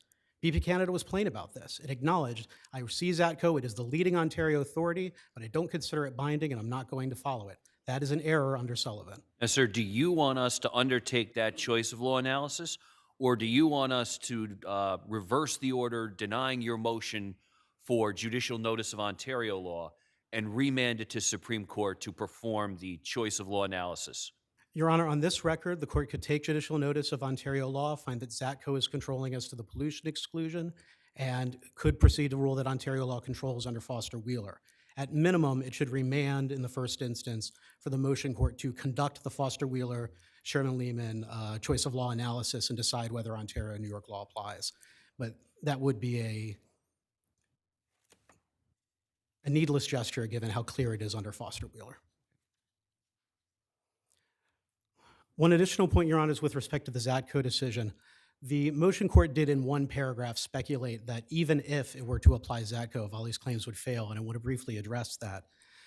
It is undisputed by the appellees, by the courts that have interpreted Ontario law, that Zatko and BP Canada are in conflict about whether or not the pollution exclusion. No, but it's whether Zatko, assuming that that's what applies, is conflicting with New York law. If it doesn't conflict with New York law, then we apply New York law. That's correct, Your Honor. And so who cares whether it's, assuming that you're correct, how is it in conflict with New York law? Thank you, Your Honor. New York law under Northville is that the sudden and accidental pollution exclusion requires temporal abruptness. The release at issue must have some aspect of temporal quickness. The Zatko decision does not require that. It follows the approach followed in many other courts, that the sudden and accidental exclusion merely requires that the release be unexpected and unintended. The motion. I don't understand. In Zatko, didn't the court find that the escape of oil was sudden and accidental, even though the oil had escaped over a period of considerable time? Just so, Your Honor, and that is why the Zatko case is incompatible with New York law, which has a temporal release requirement. But I'm just going to go to the alleged facts here. So I can't pronounce anything in French. I can pronounce lots of other languages, but I don't know how to say Lantain. Lantain. Huh? Yes, Lisa Lantain, Your Honor. That is how you say it? I believe so. Okay. So she was Vail's corporate representative, and she testified that she knew of no specific temporary abrupt pipeline breaks. And the record shows no evidence of a break in a tank or a pipeline. So how does this fall under Zatko? Your Honor, Ms. Lantane's testimony speaks to a separate question, whether under Northville, if Vale were required to show temporally abrupt releases, it could do so. We're not challenging that aspect of the court's ruling. Is there anything in the record to establish that there was a break in a tank or a pipeline as opposed to leaching that was caused by acid rock drainage, which would then not fall under the exclusion? The leaching caused by acid rock drainage would fall under the exclusion, or would fall under the exception to the exclusion under ZATCO. That is our point. There was no dispute about the presence of gradual releases. There was a dispute about whether there were also abrupt releases. If ZATCO applies and there is no temporal release requirement, then it is undisputed that Vale's claim goes forward based on gradual releases. I'm sorry to make you jump back and forth between Ontario and New York. Don't be If honored. New York applied, your view is under Northville, if the initial release is sudden and abrupt, you're covered under New York law. That is correct. Northville distinguishes... Regardless of the duration of the leaching. Right. The Northville distinguishes between the duration of the release and subsequent migration of the constituent. As long as the release is sudden under Northville, coverage is maintained, and we do assign as an additional error that the court below seemed to misunderstand that aspect of Northville. Thank you. Thank you, Your Honor.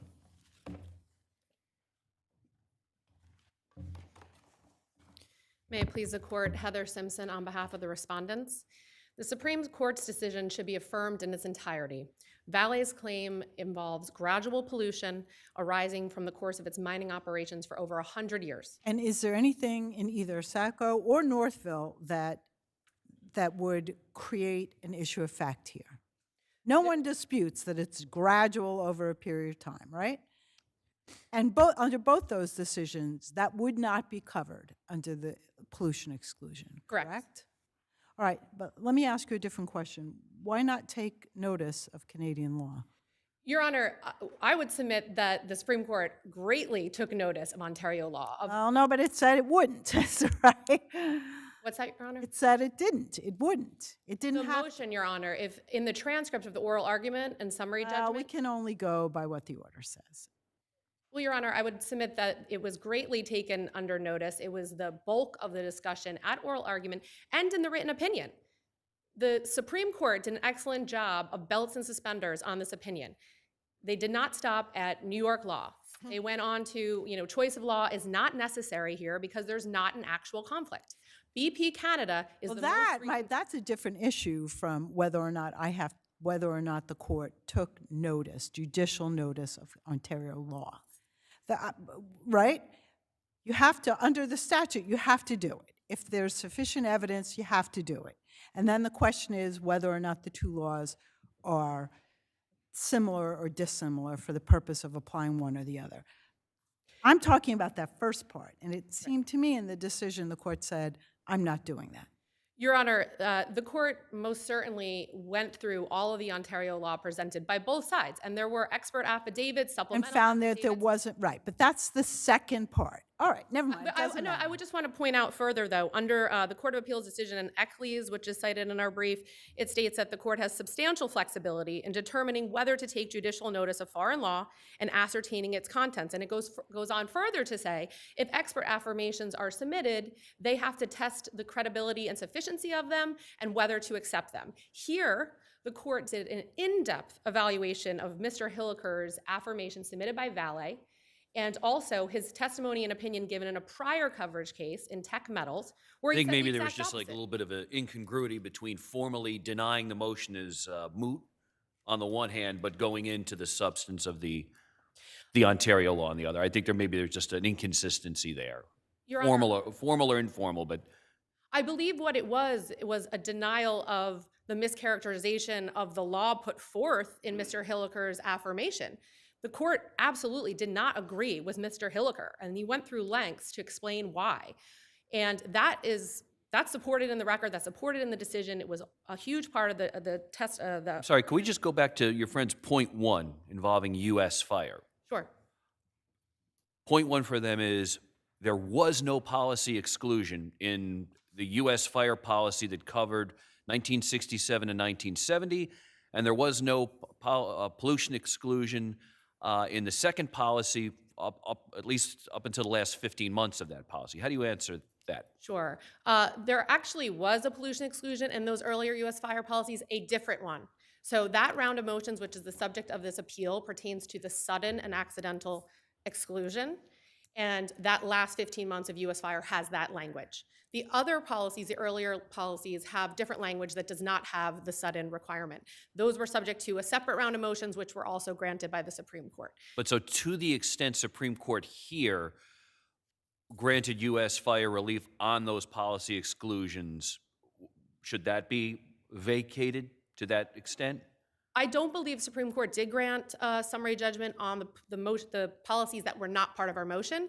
Our motion clearly was directed at all North River policies and the portion of the U.S. fire policy that had sudden and accidental language, which corresponded with the policies travelers had issued. That was the crux of that motion, sudden and accidental. And the motion was granted under the policies that were part of the motion under sudden and accidental exclusion. So I don't believe the Supreme Court overstepped. I believe the motion was crafted to specific policies and the motion was granted. And didn't grant the motion with respect to the policies that didn't have the sudden and accidental. Right, the decision didn't pertain to those because they were not, I mean, we can see that in our papers. We didn't move on those policies. We subsequently moved on them. We won summary judgment on them separately. But in that But round of that's not motions, part. That's that not is part of this appeal. Okay. We only moved on that last piece. That was what was granted. How about the issue, sorry to scatter you all over the board here, but the issue of the Zlatko on the one hand versus BP Canada on the other, and the interesting principle of horizontal stare decisis. Right. Horizontal stare decisis does not invalidate BP. BP was issued, it's the most recent case from Ontario. It was issued in 1990, and in 35 years since that time, it's been cited over a dozen times. Not one Canadian court has used this doctrine to invalidate it. I think your friend's point is under R versus Sullivan, the recency is irrelevant. If the recent court was required to follow a decision of a court of coordinate jurisdiction unless one of three circumstances were present. And by your friend's lights, none of those three circumstances were present, or at least weren't articulated by the BP Canada court. The Sullivan decision was issued in 2022, 30 years after BP. It was not the law at the time of BP, and it does not retroactively apply. The BP court can't have in its head what's going to happen 30 years later in Sullivan. And if you look at the record, it reflects that the state of the law in Canada in 1990 was a flexible comedy approach. There was no rigid adherence to these factors. The Hansard Spruce Mills case, which my friend has pointed you to, is a British Columbia trial court decision from 1954. So it wait, was not binding on are you the BP saying that court. if we did apply SATCO instead of BP, that there would be an actual conflict between that and New York law? I believe the Supreme Court reached the conclusion that even under ZACO, under these facts, the result is the same, and we do agree with that. That's what I'm saying. So at the end of the day, does it matter? From our perspective, we win under New York law, we win under BP, we win under ZACO, but the court doesn't need to go that far because there is not an actual conflict of law. BP is the valid law at this juncture in Ontario. It does not conflict with New York. The court was within its discretion to simply apply New York, but went further to give every opportunity to Valley to discuss the Ontario law and still found that there was no coverage due to the pollution exclusion. I'm sorry, in your opinion, and humor me on this, that R versus Sullivan would apply. Would Zlatko or would BP, on what basis would BP control here if R versus Sullivan was applicable? Right, well, I would just take one step back and say, to the extent R.V. Sullivan applies, it applied to the Supreme Court here, looking back on the most recent case, which was BP. And so this court, the Supreme Court below, was required to apply the most recent case, BP, unless one of the factors allowed the court to stray. And so the court rightfully found that because BP was the most recent and none of the factors were met, there was no reason not to apply BP as the most recent iteration of the law in Ontario. Is your question if it was in effect at the time of BP 30 years earlier? What? No, okay. That was responsive. Thank you. Thank you. Thank you, Your Honors. A few quick, hopefully, points. Could you follow up with that? Is that your reading of the case as well, in terms of BP? My read, which Do you reading? agree with with your friend's analysis in terms of BP? In terms of whether BP was required to follow the Zatko decision, Your Yes. Honor? Absolutely not. The issue is not that we put ourselves in the shoes of the BP Canada court. Horizontal stare decisis is always backward-looking. A court today has to sift through competing prior precedents and decide which is compelling, which is persuasive, or which is binding. And in this case, look at Sullivan at paragraphs 81 to 84. The Supreme Court of Canada and Sullivan looked at the trial court. The trial court in that case had said, there's a variety of competing decisions. I have a blank slate. I'm going to decide this how I want.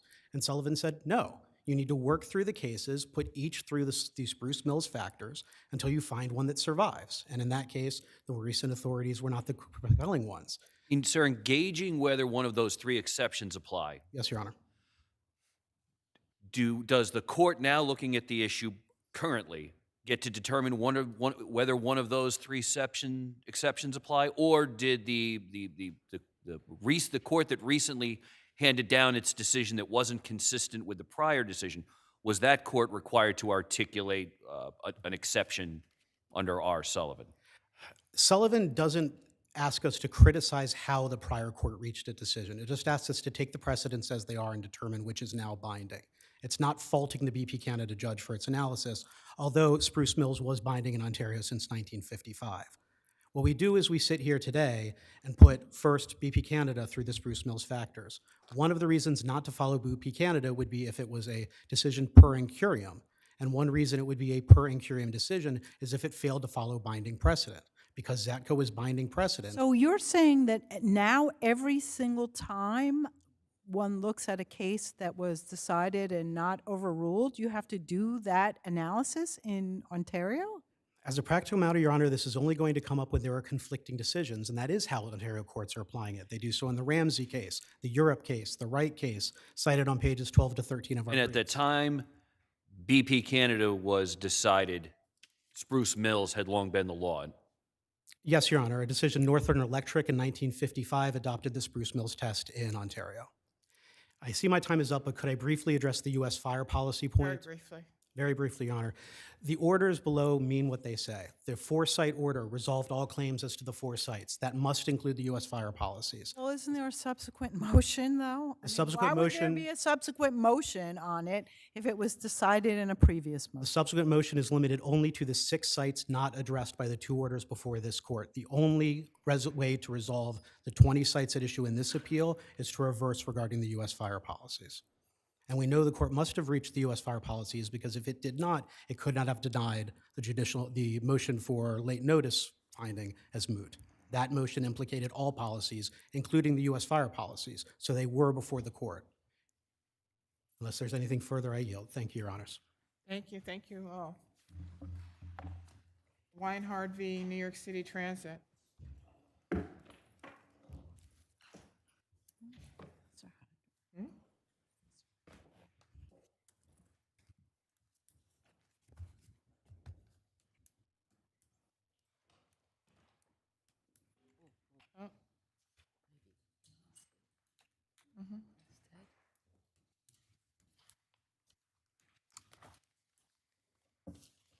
Good morning, Your Honors. Good morning, Professor. May it please the court, Michael Hutter. Good morning, Professor. Yes. Michael Hutter appearing for the plaintiff appellant. In the time allotted to me, I'm going to focus simply on 2 of the issues that we raise in our brief. And I think with both those, either one of those issues will require a setting aside of the jury verdict of allocation of fault, 0 to the transit authority, and 100% to the driver. And I'll start with the emergency charge argument that we make. The judge charged the emergency charge, the PJI, straightforward. And that charge starts out with a person who is faced with an emergency. Then you get some favorable language. And the argument that was the claim made by the transit authority below was that there was an emergency, the car turning in front of the bus. But the facts show, and this is very clear, that the driver, Mr. Jimenez, did not face an emergency as he never saw the car before the impact. Now, that may sound kind of, really?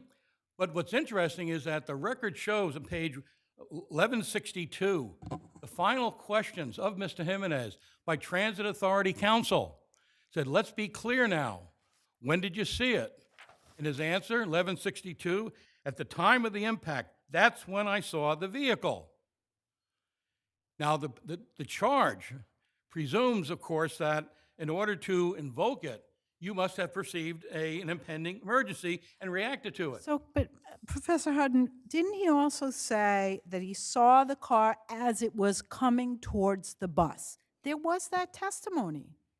Your Honor, that's true. So then it's an issue of fact for the jury, whether or not that testimony, which he says, I saw it as it was coming towards the bus, or I didn't see it until it hit me, which testimony they believed. It was two different things, and we've had this before. The same witness says two different things, right? Yes, but I think here what makes that clear, and I do not dispute that. In fact, he said he then braked, even at the point. But it was all clarified. His testimony really was all over the place in many respects. Sadly, yes. But then or not unsurprisingly. Most of us are not Yes. perfect witnesses. But then I think what seals the deal is that counsel for the Transit Authority said, you're confusing, your testimony is confusing. But That's when he says the impact. I think that now takes out of Professor, the equation, Judge, your Professor. point. Yes, I'm sorry, I just want to respond to Judge Scarpula. If I may, with respect to the testimony of the bus driver, Mr. Gray, who testified that the driver of the vehicle was driving extremely recklessly, went across the front of the bus as he made a right turn, and then said he was effectively T-boned by the bus because the car was only 6 to 12 inches in front of the bus, and that was all the space that the bus had to stop itself. Well, if you're Doesn't that corroborate that portion of the testimony of the bus operator? Right, when you mentioned the bus driver, Mr. Gray was a passenger in the bus. Yes. And we're not disputing that's what he testified to. And again, that's You don't what he think says, that that's enough but it to does not charge? contradict. That's not enough to charge the emergency doctrine, that he only had 6 inches to go? If you accept that testimony, but again, The jury obviously. I think you got to accept really Mr. Jimenez's testimony that he's the one who counts. But is he the only one who counts? Or is the testimony of the bus passenger such that the jury could say, this corroborates what the bus operator said, Mr. Jimenez? Yes, because the question here is, did the defendant react? Mr. Gray may have been a passenger. He may have said, oh, my God. But if Mr. Jimenez didn't see it, what Mr. Gray perceived is irrelevant to the charge. No, but it is relevant because the question is whether there were sufficient facts in the record to make that charge. So you're saying the bus driver testified, I didn't see he testified more than one way, but also the passenger gave testimony that would support that charge, right? It was an emergency to Mr. Gray. The key is Yes, Your Honor. the key is perception. Is that it, Professor? Yes. It has to be. The driver's perception. Go ahead. It's And again, I think the Diaz case, which we focus on in our brief, this court's precedent, it's cited by the PJI now as the leading case on this point, that you have to perceive before you get the charge. But although Mr. Jimenez's testimony was kind of all over the place, the issue confronted with the court is whether or not there were issues to be resolved, which would necessitate the giving of the emergency doctrine. I respectfully kind of disagree somewhat with you, Judge, because I still think it focuses on, I think it's Justice Higgett was getting at, what was in Mr. Jimenez's perception. Now, if I can just, I see my lights on, if I just move on, unless there's other questions on that. The other thing is with respect to the testimony of Officer Thompson.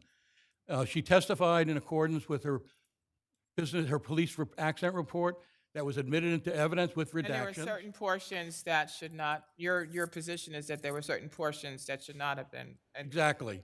The contributing cause aspect and then the diagram, which shows right, exactly. making the right-hand turn. But even if we agree with you that should not have been admitted in evidence, isn't that a harmless error? Absolutely not, Judge. In light of, the evidence here is really, we talked about the conflicting evidence in a prior appeal. The conflicting evidence here is really conflicting. Plaintiff says that he had stopped. Well, is it? Because plaintiff's the only one who's testifying that way. Well- Everybody else is testifying He said I was consistently hit in with. the rear. Right. The others, including apparently Mr. Gray, Right. said it was a T-bone. Right. So So with that everybody else is saying the T-bone except for your client. Right. And the damage to the vehicle is somewhat consistent with, is somewhat inconsistent with your client's testimony.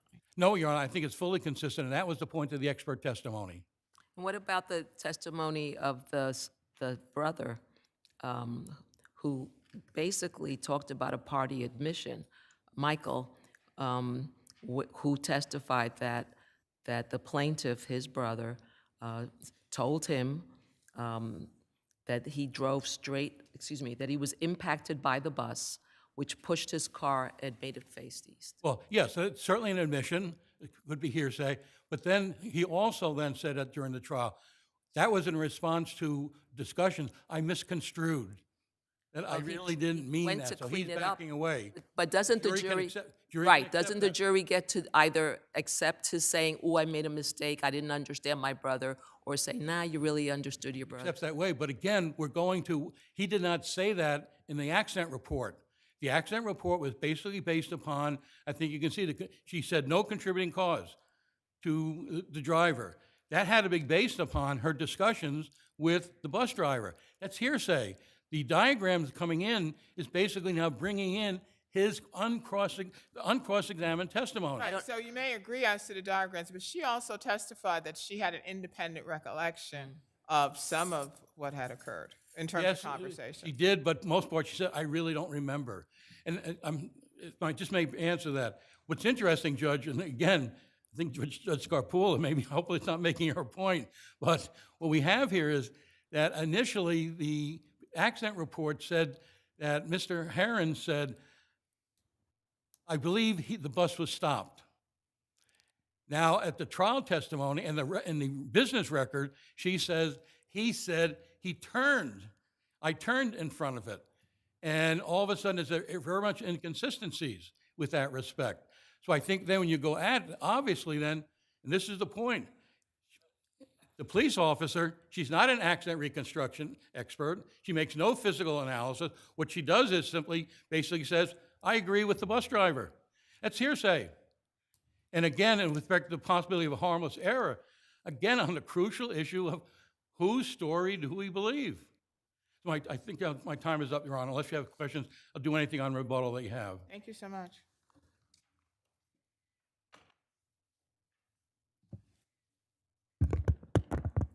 Good morning, Your Honors. Teresa Frame from the MTA Law Department on behalf of defendants of the New York City Transit Authority and its bus operator, Luis Jimenez. So I'm going to ask you, if assuming that there was some hearsay in that police accident report that should not have been admitted, was it harmless or does it require us to?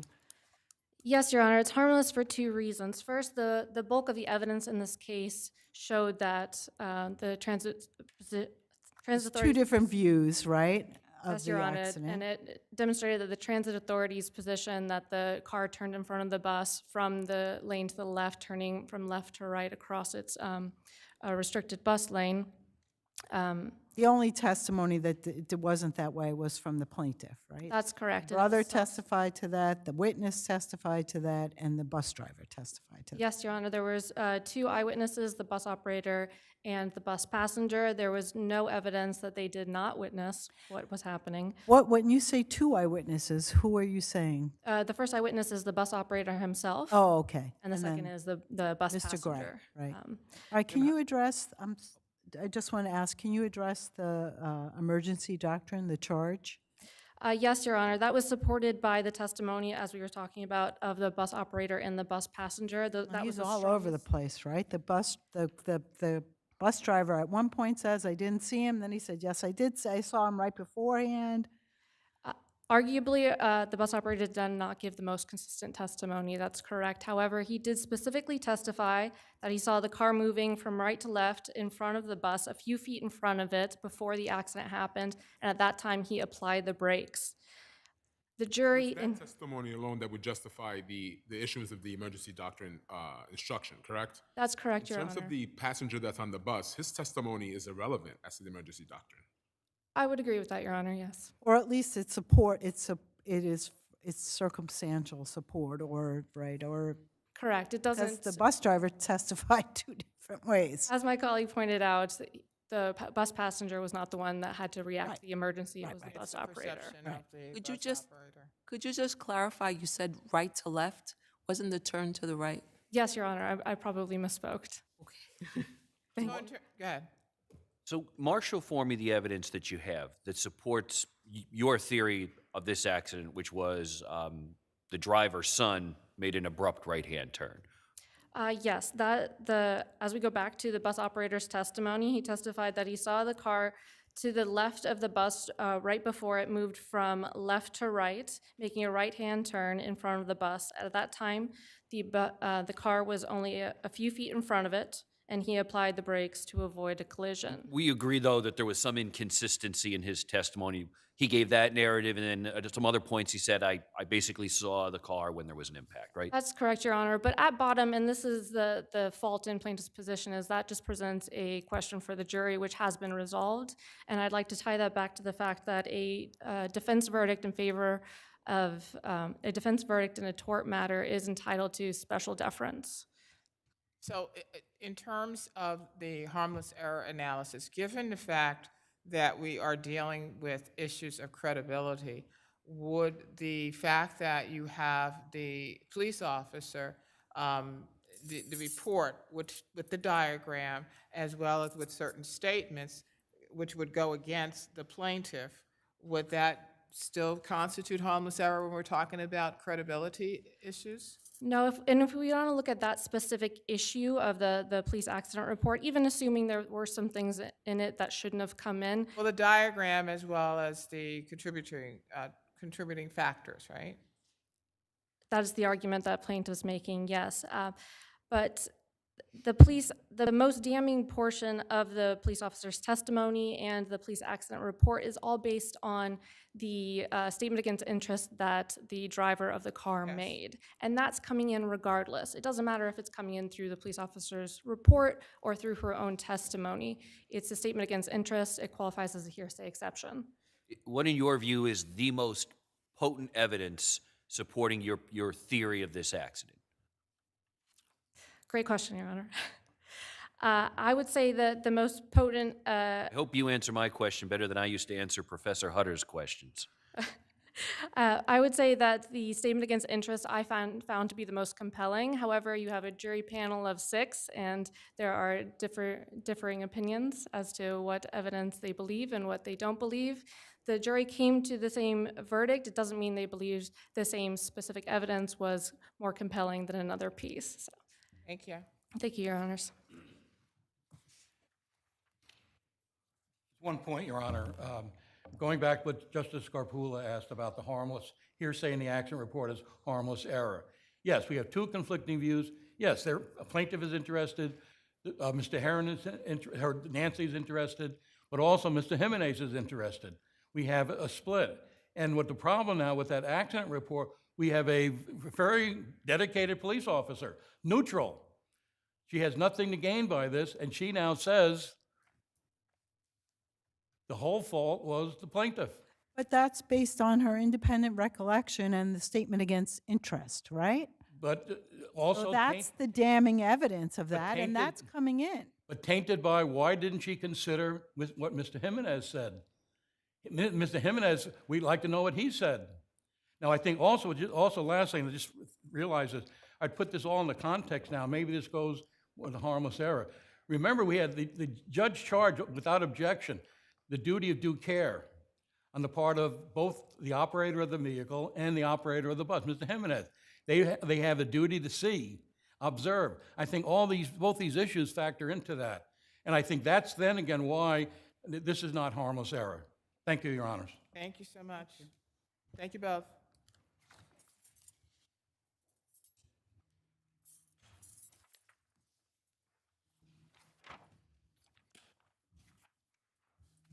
Matter of Sophia G. and Hope BG.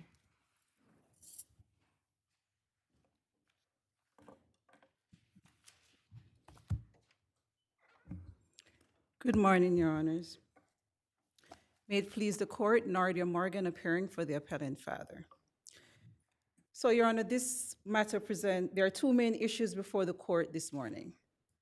One, whether or not the family court erred when it found that the father colluded with the mother in making up a story regarding the father's youngest child's injury. Two, whether or not the family court erred when it found neglect based on a single occasion in which the children were found to be unclean and it appeared that they may not have wiped properly after using the bathroom. We submit that the answer to both questions is yes, and that this court should reverse the finding of neglect. So you're not going to address the issue of corporal punishment? Your Honor, the corporal punishment was only pled against the mother. There are no allegations in the petition as it relates to the father.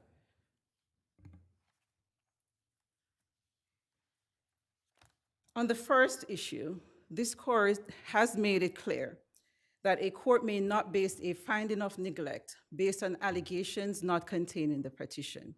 Here, the father had no notice that the allegation that he colluded with the mother would be used against him, and thus he had no opportunity to defend against it, effectively violating his due process rights. On the second issue, there is no evidence that the conditions in which the children were found caused an impairment or created a risk of impairment. What were the conditions? According to the CPS worker, the children were found with what appeared to be dirt under their fingernails, soiled clothing, dirt under their foot bottom, and also it appears that they did not wipe properly after using the bathroom. And the children were also the term is malodorous, I guess. No, Your Honor. There's nothing in the record that says that the children had an odor. That was something that was in the petition, and what is in the petition is not evidence. But as it relates to what was said in court on the record, there is no evidence that the children had an odor. And they had head lice, right? Yes. For months. They had what, Your Honor? Head lice for months. They did have lice, Your Honor. Well, For months. but the father did take steps to treat the condition, Your Honor. He even got rid of like an ottoman in the home that he believed was the source, as well as washing the children's clothing in hot water. So, Your Honor, children can get lice. Yes, absolutely. it's But very these children didn't have one episode of lice. They had lice for months. They did, Your Honor, but lice is hard to get rid of. And in this case, based on what the record is saying, that they had it in January and then it reoccurred in March. That is not uncommon, Your Honor. But the father did exercise a minimum degree of care when he took steps to treat the lice. Additionally, Your Honor, there is no evidence that the condition in which the children were found were chronic. There was a preventative worker in the home since September of 2023, and at no point did that worker gave any report regarding the children's hygiene. The children also attended school, and no one called in a report regarding the children's hygiene. So your position is that taking everything in context in terms of the children and what was going on with the children, et cetera, that the court erred in finding neglect on the part of your client? Well, Your Honor, certainly. And also, as it relates to the court finding that... So there was no neglect, so what exactly was going on? Your Honor, these are hardworking people who are trying... So, I'm sorry, I didn't phrase that correctly. So you're stating that there was not a preponderance of evidence presented to family court that the father neglected these children? Not based on what is in the record, Your Honor, because even as it relates to the condition of the home, the court used its subjective views to come to a conclusion that based on how the children were found, that means that there were serious safety, health. Didn't the father testify that there was a trash pileup in the house? I believe the mother testified that there was a trash in the house and that there were dishes in the sink. The But Your Honor, father also, according to the record, the father also Yes. mentioned that as well. But again, so the caseworker testified as to the conditions in the home, and the father also testified as to certain conditions, and family court made a determination based upon what was presented. well, yes, Your Honor, but to the extent even, and it is in the record, Your Honor, and I will defer to you, but to the extent that there were dishes in the sink and that there were garbage that need to be thrown out, Your Honor, those in and of itself did not create. No, they did not. I mean, unsafe- dishes, many folks will have dishes in the sink and they may have garbage piling up. I think the issue was what was presented by the caseworker was evidence of poor hygiene exhibited by the children. Your Honor, on And one- also, there was the issue as to the mother apparently causing a bruise to the child, although the mother characterized it as a flick, but I think there was something in the record that a flick would not have caused such a bruise. And I think there were photographs or something of the bruise. If I may respond, Your Honor. Your Honor, the conditions that the children were found in, as based on the record, as far as we know, this was not chronic. This was an isolated incident. There is nothing in the record whatsoever that suggests that the children were ever observed in that condition before. And this was before bath time, Your Honor. Children are messy. You could bathe them now, they get dirty within an hour. So it is not unusual that right before bath time, they would be found in that condition on this one occasion. And as it relates to Counsel, you would agree that one single incident is sufficient to have result in a finding of neglect, right? well, Your Honor, as it relates to the Do you, condition. no. Just answer my question. Yes, Your Honor, but in this case, as it relates to the condition of the children, Your Honor, we submit that what is in the record is not enough. Your Honor, this was right before bath time. The children. Right before bath time, I guess the reason you're taking a bath is because, you know, you need to, there has to be a cleaning of the child, et cetera. But we're talking about more than that. We're talking about, again, feet being black. We're talking about toenails being dirty. We're talking about dried feces on the children. And we're also talking about the condition of the home. So yeah, you're gonna get dirty and that's why you're gonna bathe. But I mean, you're only gonna get so dirty over a period of time. But again, what I'm focused on and what I was trying to ask is in terms of the record, the totality of the evidence, the totality of what was presented to family court, whether that did not create a preponderance. But you can reply again on rebuttal. Thank you. Thanks.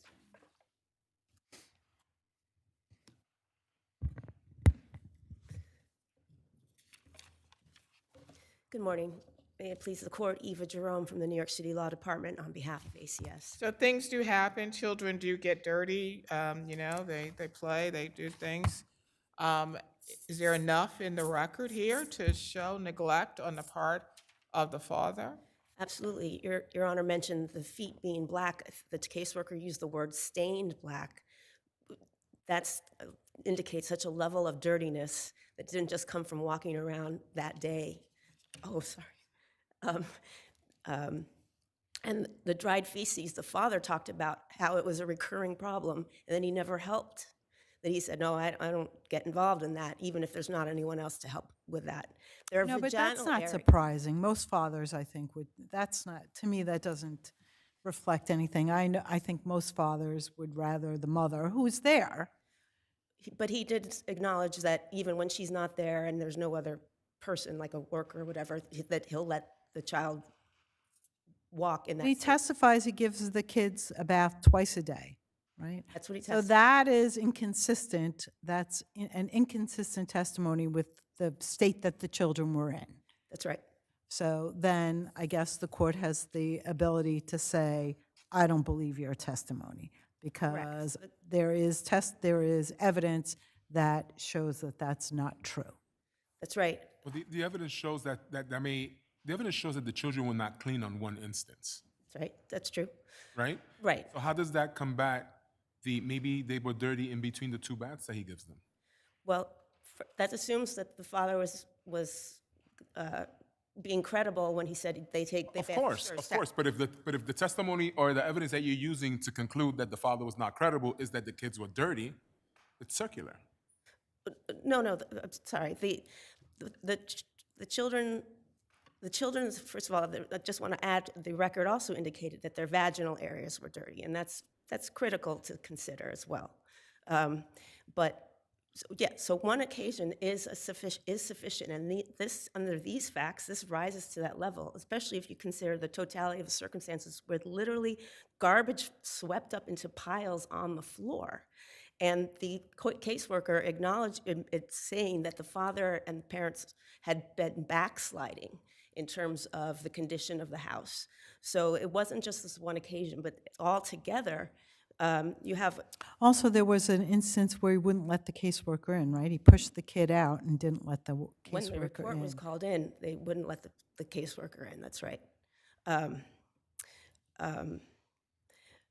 And the parents admitted to an accumulation of garbage in the kitchen. Well, I want to go back to your adversary, which I think she was arguing, but I'm not sure. I'll have to check with her. Was that he was sort of convicted by implication because of the mother hitting the kid, but he testified that the mother didn't hit the kid, right? He testified, here's how this happened. That's right. And he didn't say the mother hit the kid. He said she fell on some water in the bathroom, right? Right. So assuming that the court found that to be not credible, that would be a sufficient reason to find him as equally responsible with the mother for the finding of neglect, correct? That would... Because he knew what happened, presumably he knew what really happened and didn't do anything to stop it, didn't do anything to report it, but instead lied about it. That would be... I don't believe that the family court did make a finding of excessive corporal punishment as to the father. Well, I mean, the family court did mention the fact of the collusion bruise and seemed to, I don't want to say focus on it, but there was some detail about the bruise. So there was that concern. And as I stated, the mother apparently stated that she flicked the kid and the child, which caused the bruise. Right. So again, so we have that. So was that, I mean, is this what the focus of family court was in terms of finding neglect on the part of the parents? Well, the bruise? Two distinct. Absolutely, the bruise under the eye of a 3-year-old, observed by the caseworker. That was only to the mother, right? The corporal. Okay, so the father wasn't found neglectful because of correct. that. Okay. The father was found neglectful based on the condition of the girls' dirty bodies. And obviously, and the fact that the court found that he lied about what happened with the kid went to his credibility as to that I'm washing these kids twice a day, that I'm combing their hair out even though they have lice for months, and that went to the credibility of that testimony.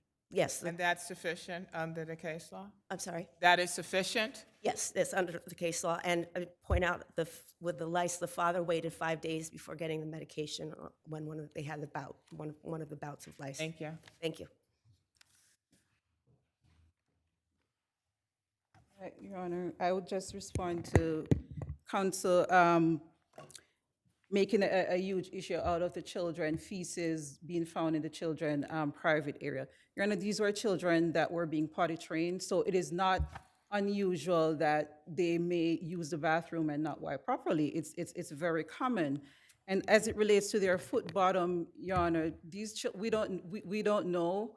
These children are put in the hallway. I'm sure these people in the NYCHA housing are not cleaning the hallway. We don't know how their foot bottoms got that way. But what we do know is that Sorry, what did you just say? That the housing authority is not cleaning the hall? Did I mishear? No, Your Honor. Did I said the mishear children you? were put out in the hallway. We don't know how their feet got dirty or anything. But isn't that inconsistent with I'm giving these kids 2 baths a day? The way that they were found, are you saying that's consistent with a parent who's giving the kids 2 baths a day?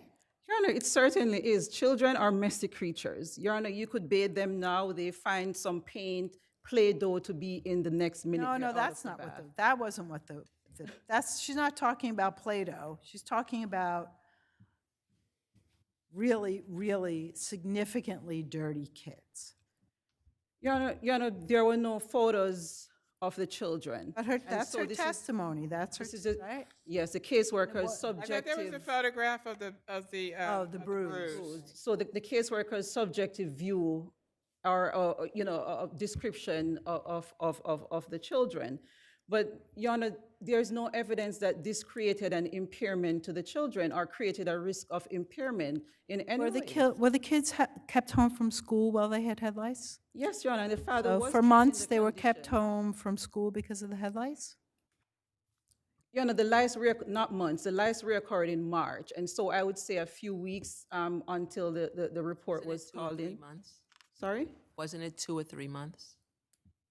No, March until when the report, it occurred in January, and then they went back to school, and then it reoccurred in March. And then the case was called in around Sorry, April it occurred in 19th. January, and did they stay home until March? No, Your Honor. The father treated it and they went back to school. It reoccurred in March, and then they were staying home until the case was called in. Thank you. Thank you both. HSBC Bank v. West Park.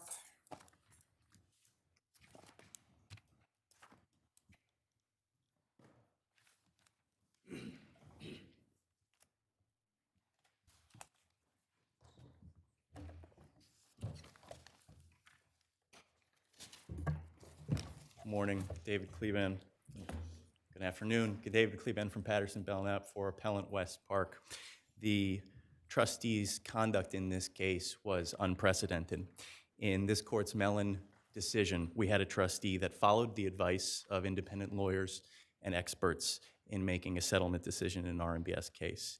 In this case, the trustee never talked to any lawyers, never talked to the firm that had been litigating the underlying case. There was a report that was issued that the trustee relied on. Why was that? Why was it unreasonable for the trustee to rely upon this report? Let's talk about that reliance, Your Honor. They hired Dr. Loomer, and the assignment they gave him was different from every assignment he's gotten in other RMBS cases before. In those cases, he was asked to form an independent opinion on the reasonableness and adequacy of the settlements he was looking at. In this case, the trustee issued him a different assignment. We don't know why, it's not explained. Instead of actually asking him to advise on the reasonableness and adequacy, they asked him to analyze evidence relevant to reasonableness and adequacy. Now, before I get accused of semantics again, this is a distinction that the trustee calls out in its brief at page 44. And I agree it's a significant distinction because it means that nobody told this trustee this is a reasonable and adequate settlement, and no one advised this trustee to accept this settlement, as Loomer had done in cases before. Dr. Loomer made these points crystal clear that he never offered either of those opinions. As to the analysis he did perform, Your Honor, I don't think the trustee relied on it at all. I think that they ignored it, and I think the evidence shows that definitively. Look at the minutes of that short meeting they held to talk about this settlement. That's at page 1853 of the record. The trustee identified just 2 factors that led it to proceed with this settlement. The first factor was a vote of the certificate holders. The second factor was the trustee's belief that these proposals were in line, it said, with supposedly comparable RMBS settlements. And the trustee concedes in its brief, page 30, that those were the 2 key factors motivating this decision. Let's talk about the first. The trustee says in those meeting minutes, we have approximately 95% of holders directing us to approve. That's wrong. What they meant to say, I think, was that they had roughly 95% of voting rights exercised in favor of the settlement. And almost all of those voting rights were exercised by the trust's litigation adversary, Nomura, that had embarked on a campaign to buy up all the voting rights. So to the extent that the first offer, that, which came before the court, was rejected, and basically they were sent back to the drawing board, right?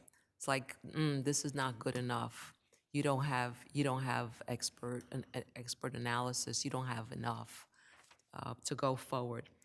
To the extent that there's the second offer, which is what you're talking about, which is considerably greater than the first offer. Is there a problem in the sense that the court found that the offer was acceptable, given the fact that there was a very significant increase and there was a 95% acceptance of that second offer? Your Honor, I don't think it's I'll answer that in a couple ways. I don't think it's the court's job, and I think we all agree it's not the court's job to determine whether this is an acceptable settlement. It's the court's job to determine whether the trustee acted reasonably. The trustee tried to fulfill that duty by hiring Dr. Loomer, and Dr. Loomer told them, this 95% vote you're talking about, it's all Nomura. It's all the trust's adversary, and that's not an informative basis on which to make a settlement decision. He said that. And when they were in that room, in that short meeting, talking about the settlement, they didn't talk about what Loomer had told them in that regard. So your client then posits that the settlement wouldn't really work unless it was a great amount more. Am I right?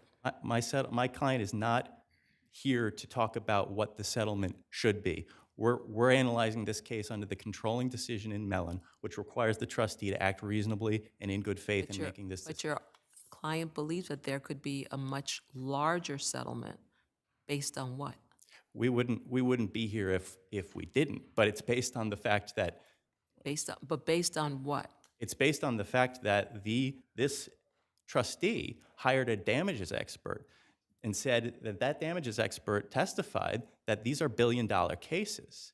And then heat happened. Oh, no, that's not what he said. He said, the expert concluded, my analysis of similar settlements is consistent with this settlement being reasonable and adequate. Is there any doubt that the expert said that? I'm sorry, we're talking about two different things. Oh. I'm talking about the damages expert in the underlying cases. Oh, no. Because I was asked about what's the basis for our client to think that the recoveries could be higher, which I don't think is at issue. Now, to your point, Your Honor, consistent with reasonableness and adequacy. Why did he reach that conclusion? Well, he told the trustee why.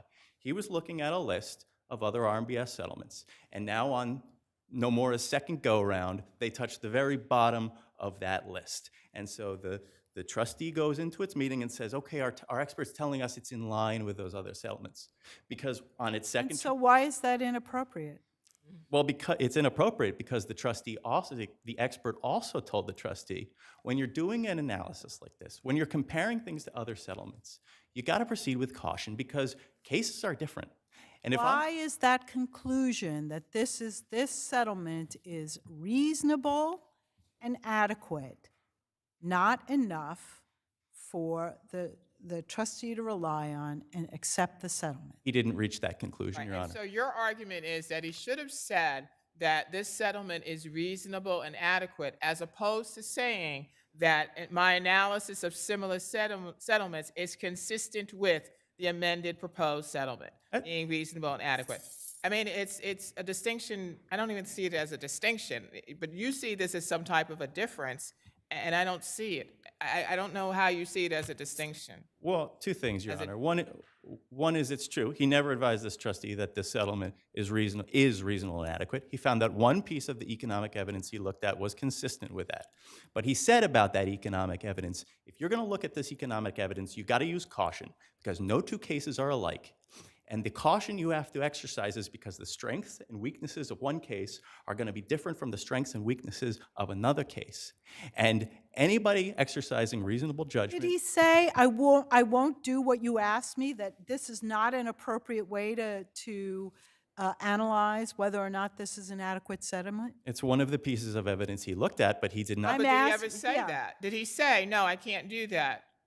Well, he said he did not tell the trustee about the differences between the legal claims in the settlements on his list and the settlements in the cases the trustee is looking at, because he couldn't. He's not a lawyer. There's the crux of your argument that we'd like to think our claims were worth more money, but ultimately in this procedural posture, our real objection is we don't have confidence based on the process and analysis that they employed that this represents a good faith settlement. They did not conduct a process necessary to rely definitively on settlements in other cases at the very bottom of a list. So your answer is yes, right, to my colleague's question?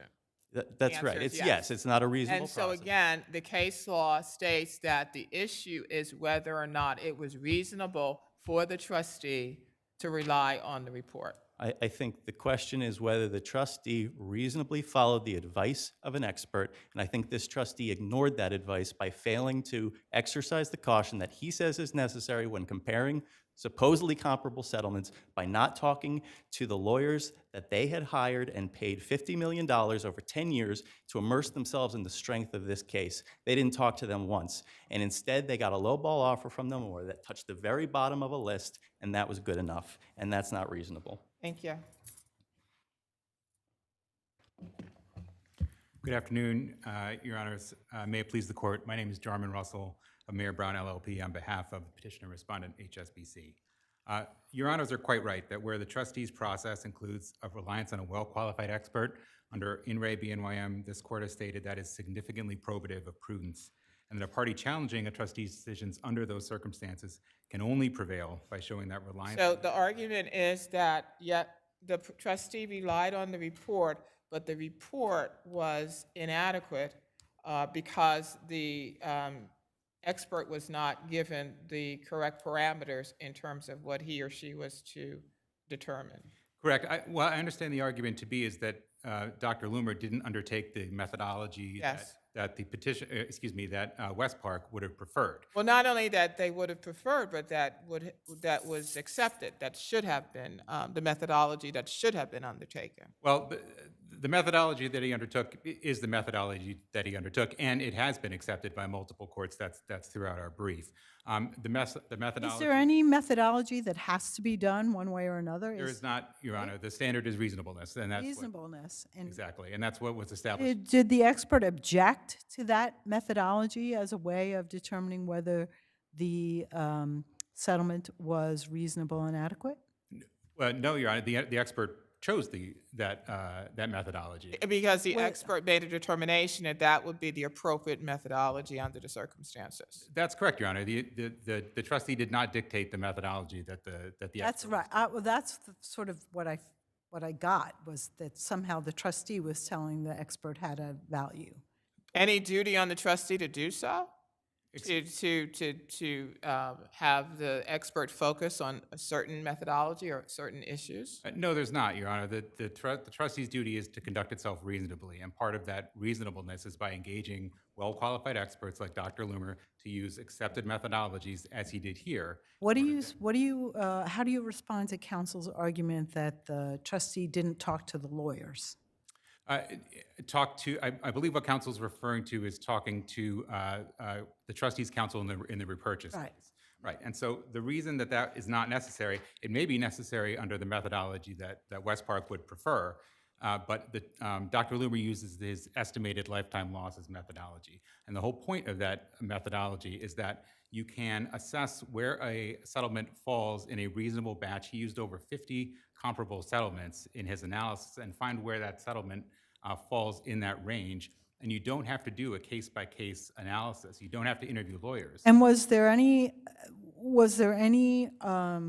showing that that was an unacceptable methodology? I think you've said that other cases have used that methodology too. Correct? Yes, that's right. There's been an alternative methodology that's been proposed.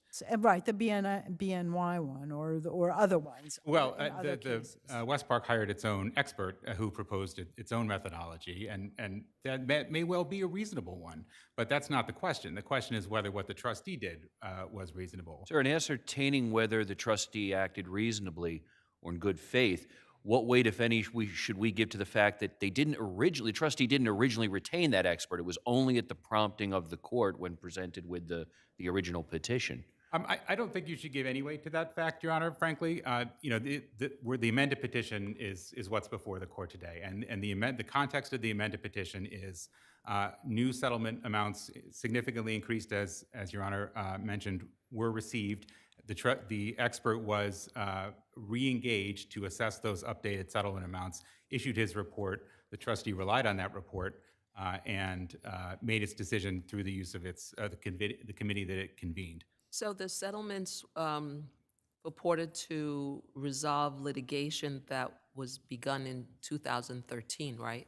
2012 and 13, correct? 2012 and 13, many years before. That's right. These are repurchase cases that have been pending for. Is there any well, the Park West says that the trustee caved to the majority certificate holders, right? Nomura, how do you say this? Right, Nomura, correct, Your yeah. Honor. So is there any showing of bad faith here? Because we know that the court's not tasked with deciding whether to agree with the settlement, but rather ensuring that the trustee acts reasonably and in good faith, not in, and that there's no abuse of discretion. Anything here to show abuse of discretion, bad faith? You're entirely correct, Honor. Your Honor, there is nothing in the record that indicates bad faith or abuse of discretion. There is nothing to indicate that there is anything wrong with an affiliate of Nomura acquiring these certificates and exercising the rights of those certificates. It's also important to note, and I think this may have gotten lost in the initial part of the argument today, that the affiliated holder was not the only holder that voted in favor, exercised voting rights in favor of the proposed settlement. There were other unaffiliated senior certificate holders who voted in favor of accepting the proposed settlement. And there were no votes for one of the trusts, and there was only one 5% no vote for another trust, which was later withdrawn. And so, it's not just a matter of the affiliated holder voting on its own. This is it goes well beyond that. And the other important part concerning the affiliated holder to remember is that it's not just resolving the litigation through a settlement that's at stake, it's also eliminating the ongoing legal fees that are associated with prosecuting the repurchase cases. Those, because the affiliated holder is a senior certificate holder, are the responsibility of the affiliated holder. Thank you. Thank you.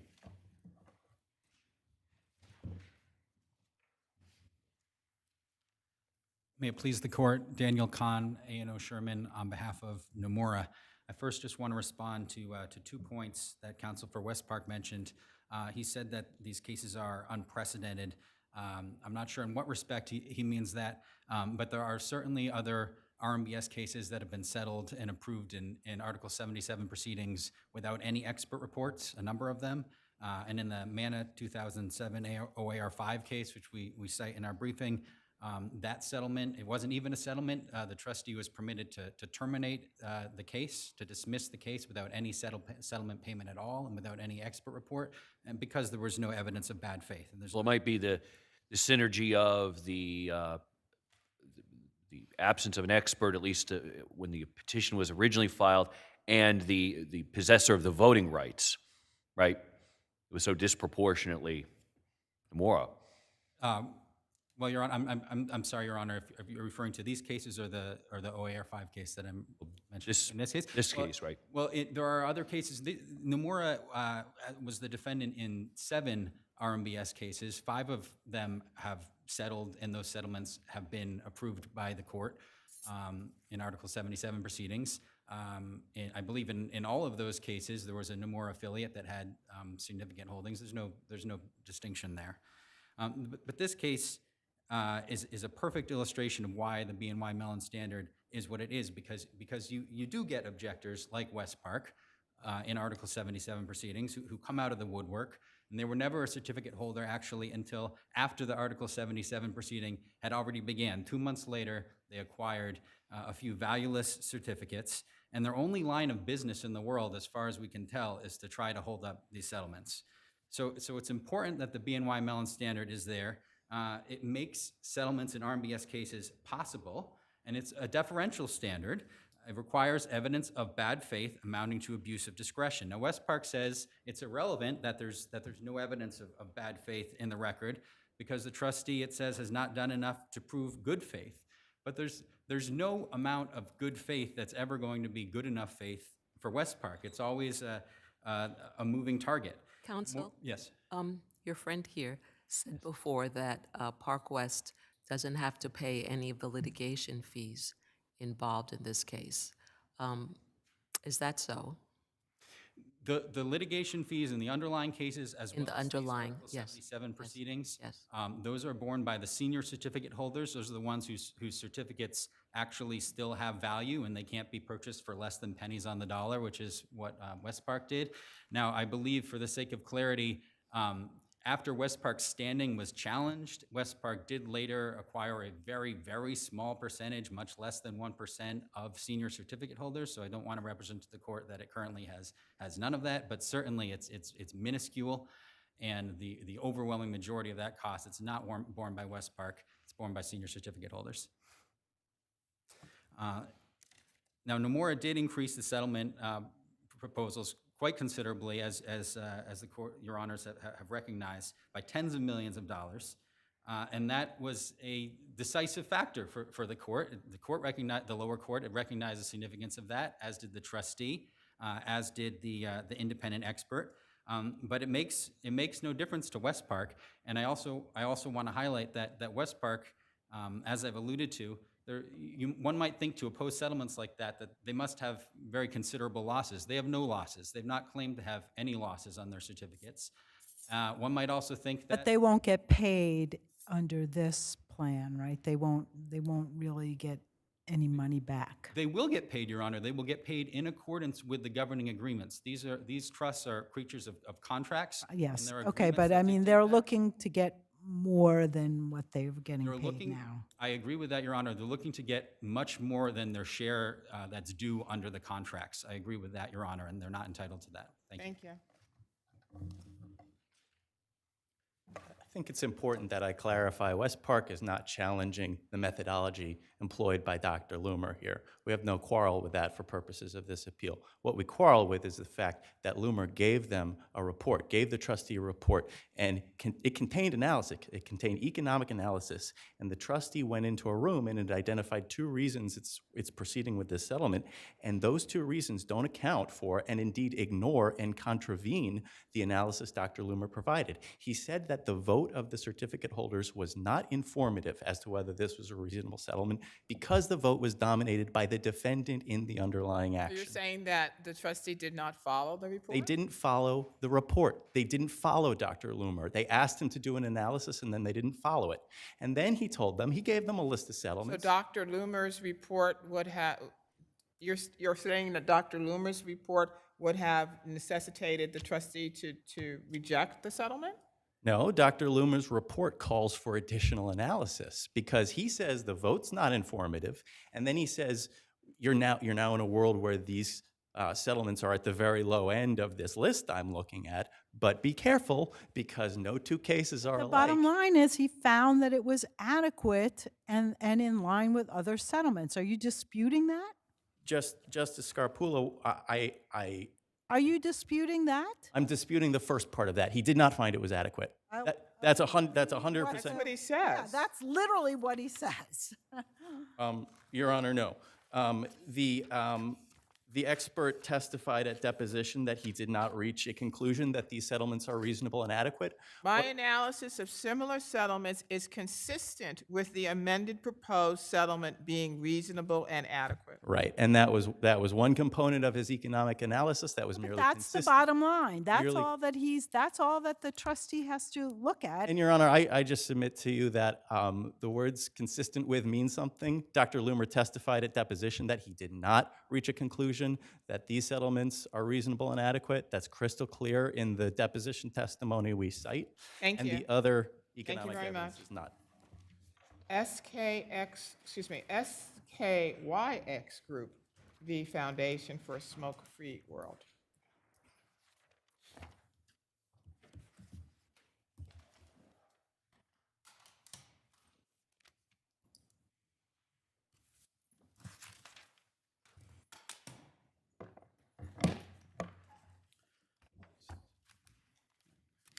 Morning, Your Honours. Dara O'Boyle, McCallan & Associates for the plaintiffs' appellants. We submit that this case should have went to discovery, Your Honours. Our clients never got a chance to really put everything on the table as to what went on here. We alleged on a 3211 motion to dismiss, we alleged everything we had to allege to withstand that motion to dismiss. Every single allegation was stated with particularity. And the judge did seize on one or two allegations that were on information and belief, but all were anchored in at least one particular fact or well-stated fact in between the complaint and the plaintiff's affidavit. Now, to analyze, I guess, the claims as we dealt with them in the brief, the trade secret misappropriation claim was struck down primarily on two grounds. First was that it could not be a trade secret because it was disclosed in an email to two of the foundation individuals. Now, that was basically the start and the finish of the lower court's analysis of whether or not that was sufficient for it to state a trade secret claim. Well, the controlling cases, Well, I think the issue was that there was an absence of any type of confidentiality agreement. Yeah, and that's one element of the test for whether something constitutes a trade secret is enumerated in Ashland, and that is a 6-factor test. And factor number 3 is the extent reasonable measures are taken to protect the information. Whether or not a confidentiality agreement was in place is a factor within factor number 3. But you also mentioned that it was by email, right? Yes, correct. But leading up to that, what's stated with great particularity in the... So is there a protection of confidentiality when you send something by email and there's no confidentiality agreement? The case law references where there's a confidential relationship between the parties. And What was the confidential relationship? sure. From September to December 2022, the proposals were first submitted in December 2022. Up until that, They're on different sides of the transaction, correct? They're not fiduciaries of each other. They have nothing but you went and said, I want to put in an RFP, right? It's arm's length transactions. well, first of all, it started out as a solicited grant. It only Okay. turned, which was represented as a genuine solicited grant. Okay. On I'm sorry, December- genuine what? A genuine solicited grant. Thank you. So that was an idea that you're going to submit something to us and we'll review it. So how does that create anything other than a business relationship? Because they were assured that there was confidentiality at every step of the way, and that the proposals would remain confidential. And to back that up, it's not just our client. How were they assured this? How was this assurity? Yeah, sure. And Assurance. so it's at the record is pages 221 to 222 in the record. The senior vice president of the foundation, the head of grants, this was to another individual who wasn't part of this process, but they inquired about the grant process. Exact same process, just different grant. How They said, how is that an obligation to your client to keep the information confidential? Sure. Ishan Latif, senior vice president of the foundation, explained, all proposals submitted to us are treated as confidential documents and are not shared in part or whole with anyone outside the foundation, except independent reviewers. Then he went on to state that these experts are under confidentiality agreements with us. Please be assured that we respect your IP rights on all content that is submitted. They made that representation at every step of the way for the 4 months that they courted our client to get the materials from them. And I should also note that going back to May of 2022, the foundation had a $12 million grant to start what is called a TTI report. There's the foundation and there's the TTI report under it. They had $12 million grant to work on a sustainability initiative. It is also alleged with particularity in the complaint and the plaintiff's affidavit that in those meetings where they expressed confidentiality was so important to them, they also said, we have a mandate to research and to pursue sustainability in the foundation. We haven't pursued it for 5 years, and we're getting this huge amount of funding. So aside from these representations that you're saying were made by the opposing side, what did your client do to ensure the secrecy of its intellectual property? Yeah, that is in the plaintiff's affidavit, pages 215 to 218. They had NDAs with every contractor that worked on the proposals. Only 2 individuals in the whole organization ever had access to the full proposals, and they also had it was in restricted storage, so nobody else could access the full proposals but 2 people in the organization, and an NDA with every contractor that ever looked at it. What did they put forward with regards to the opposing party? What you're explaining are sort of internal structures, right? Yes. That's not my question. My question is, how did they protect their intellectual property to maintain it a secret with regards to the giving of it to the opposing party? They weren't required to, under the Ashland law, for it to be maintained as a trade secret. All that is required is a reasonable confidential relationship. They were assured that was there, The senior vice president of grants That's, also. okay, let's assume that okay. No, never mind, okay. So your argument is that there was a confidential relationship because there were statements or assurances to you that it would remain within the purview only of certain members of the group and would not be disclosed to others. Yes, that it was. And you have no obligation yourself to keep your information confidential? Well, To show that you're keeping your information confidential in a way that would show a trade secret? Sure, it was stated in I mean, you just told my colleague that you don't have that obligation. It arises from the relationship of the parties. Is that your position? only directly with relation to disclosure of the emails. Everyone else, the case law does not require that you have a confidentiality agreement when you give it to someone. It's a confidential relationship. No, but you have an obligation. You have to show that there's an obligation, that you've created an obligation on the other side. Because if you can tell me anything, I can tell the world, unless you've created a confidential obligation. That's what the case law says. And that's what my colleague asked you. How did you create that confidential obligation? And what you said is, we have this relationship. Their representations to our clients. Okay. It was that was confidential. Okay. Thank you.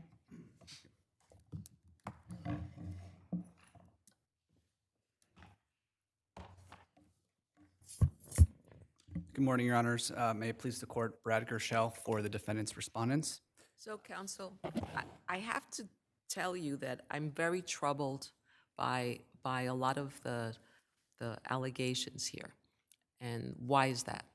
Because it appears, at least from the outset, that there were shared interests. There was a commonality of purpose with respect to sustainability and waste management with respect to items such as vapes, right?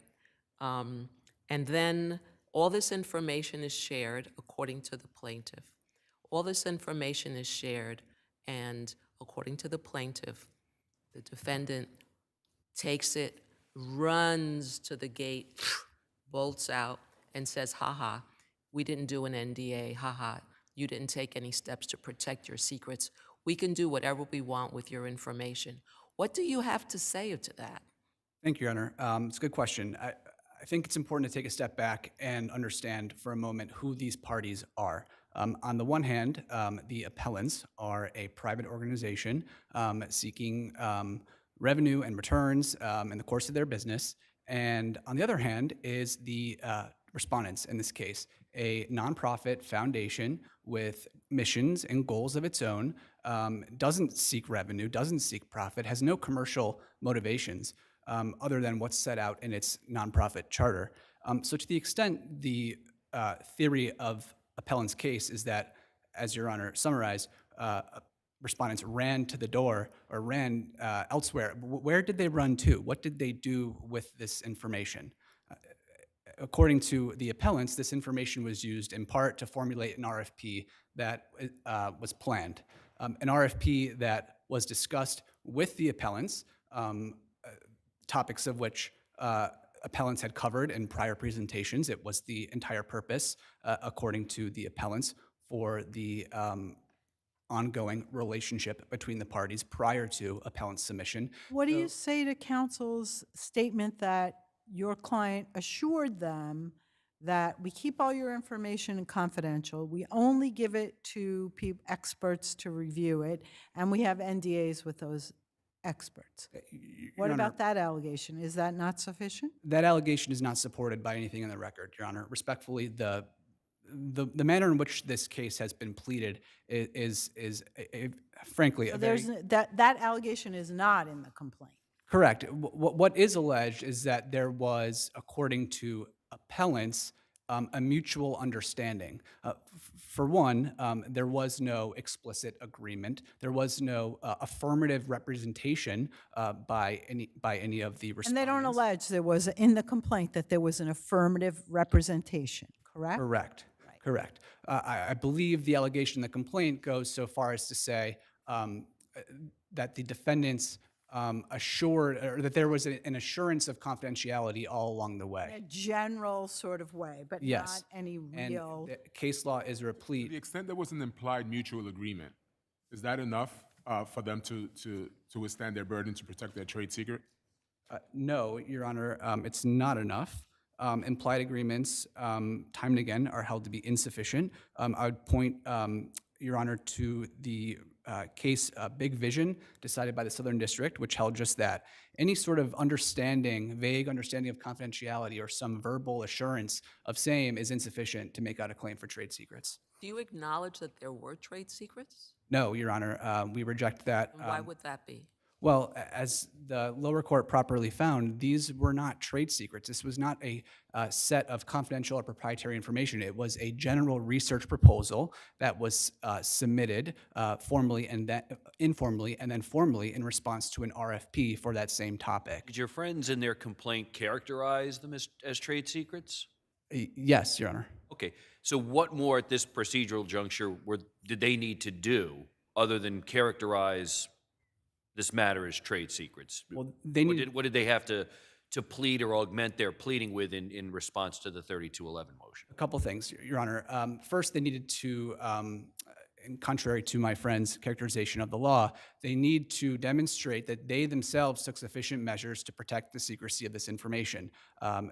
There is plenty of cases out there that stand for the proposition that lack of secrecy alone warrants dismissal. That was what Justice Cohen decided in this case. But Justice Cohen actually went a step further and said, even if I were to assume that the appellants did not extinguish any trade secret protection they might have had, the alleged trade secrets themselves are too general. They are too vague. They consist of categories and general lists of information that courts in New York and elsewhere have routinely held are not sufficient to make out a trade secret claim. Thank you.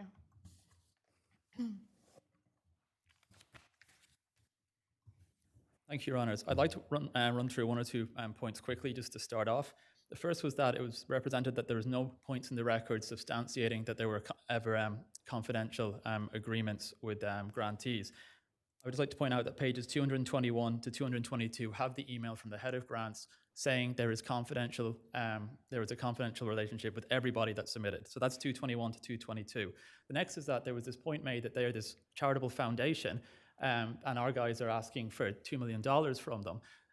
The backstory is they have $1 billion from Philip Morris, and they didn't have anybody until Martin Steinbauer walked in to work on sustainability. They said to him, and it's in the complaint, it's in the plaintiff's affidavit, we haven't done anything in 5 years. You guys are working on sustainability. We want to work with you. And that also goes to the fraud claim because, first of all, the judge incorporated a trade secrets analysis into the fraud claim because he said that, or sorry, the lower court said that the fraud claim rests on there being trade secrets to misappropriate.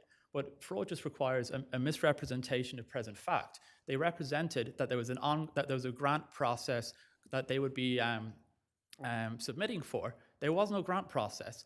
There was the foundation, they had the TTI under it, where there was a $12 million grant to work on sustainability matters. That was not worked on until March 2023. Our client submitted their proposals on March 10th, 2023. In the record, it is page 65. David Giannazzo, the co-president of the foundation, we have a whistleblower known to our client, stated to him, David Giannazzo, co-president of the foundation, directed his team to plagiarize our materials. That was March 20th, 10 days after the proposals were submitted. That was almost a year after they got that $12 million grant to work on these proposals. They did nothing on the TTI report until then. Came out 2 months later, incorporating all of the materials. And one just last final point is that on whether or not these are just general concepts or categories, in Elsevier, the SDNY case, there was one or two sentences about what is general categories. The complaint is 55 to 63 in the record, 9 pages explaining the trade secrets. In the record, the proposals themselves are 80 to 96 and 106 to 115. That's 27 pages of extensive information. If that's broad categories under Elsevier, after you've read the record, then we will accept that. But But that is our position on it. Thank you. Thank you. Marks v. Cosmos Ventures.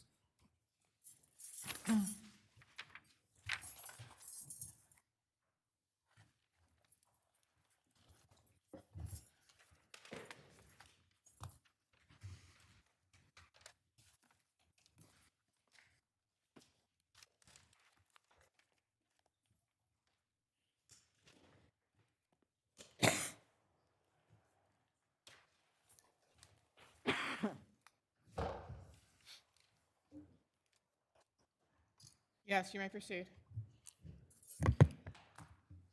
Good afternoon. May it please the court. Nicholas Bruno for the appellant.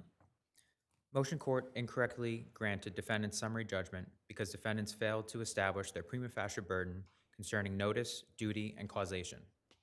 First, defendant's submissions are replete with issues of fact concerning notice.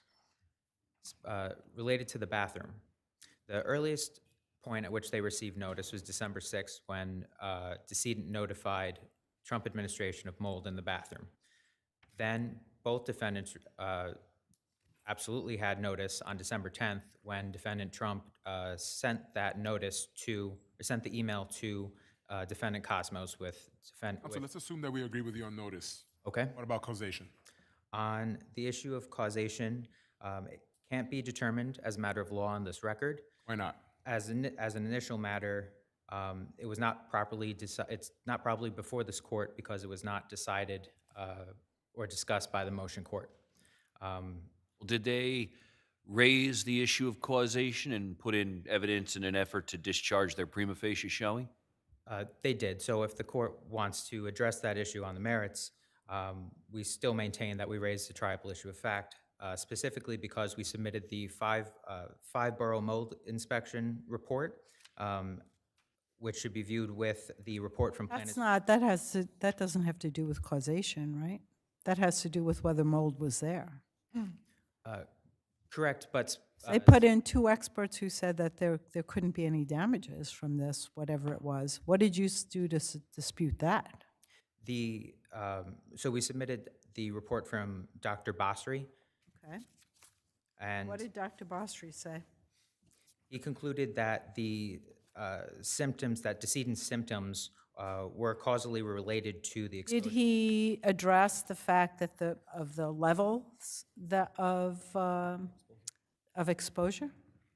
I mean, that's what the defendant's experts put up and say the amount of the level of exposure could not have caused these symptoms or these damages, right? Did he address that? He did not specifically Okay, address. so, well, right, in opposition to an expert who says there isn't causation for this reason, don't you have to address that? Yes, Your Honor. All right. But viewed in the context of the fibro report, that does conflict with the defendant's experts regarding whether the presence of airborne mold. We're talking about causation, whether or not this, whatever it was, caused what the plaintiff is alleging is her damages.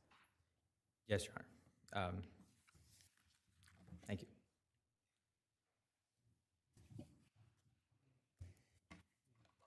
Counsel, you represent whom? I represent the Trump International, Thank you. John Sandercock from Lester Schwab, Katzenweier, Your Honors. You can just keep your voice up a little bit better, please. Okay. Justice Getz's order granting summary judgment dismissing the complaint and all cross claims against Trump International should be affirmed because the plaintiff's evidence is insufficient as a matter of law to show that the exposure to a toxin caused her decedent to become ill. So you're relying on causation as well? Certainly. And we're relying on specific causation. You know, general causation is kind of sort of beside the point because there's no evidence that this plaintiff became ill as a result of the mold. You know, she was only in the apartment for a short time. At best, the plaintiff's expert says that the symptoms that the mold present could cause or can cause the symptoms that plaintiff suffered. That's at best. general causation. Yes, that's the first step in the analysis. But what's missing? There's nothing as to the specific. What's missing is relating that to the plaintiff's decedent herself. I'm trying to think. What about the claims as to indemnification? Oh, well, this is a condominium. The duty to exercise reasonable care for the unit lies solely with the unit owner, Cosmos. And this was recognized by the Court of Appeals in Gura v. Chomchinsky in 2011. The court held that the condominium defendants were entitled to summary judgment because they were not entities which had an interest in the property and who fulfilled the role of owner by contracting to have work performed for their benefit. In a sense, the plaintiff's deceit leased this apartment from Cosmos, and not from the. You're seeking indemnification from Cosmos, right? Yes, we are. And so why would you be entitled to indemnification from Cosmos? Because there's a provision in the bylaws which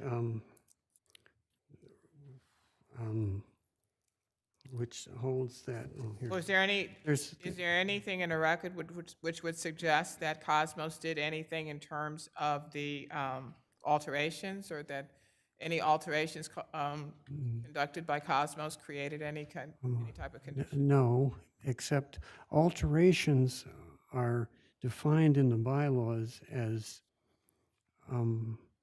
all repairs which would affect the structure or systems of the building, and all alterations, additions, and improvements, all of which are referred to collectively as alterations.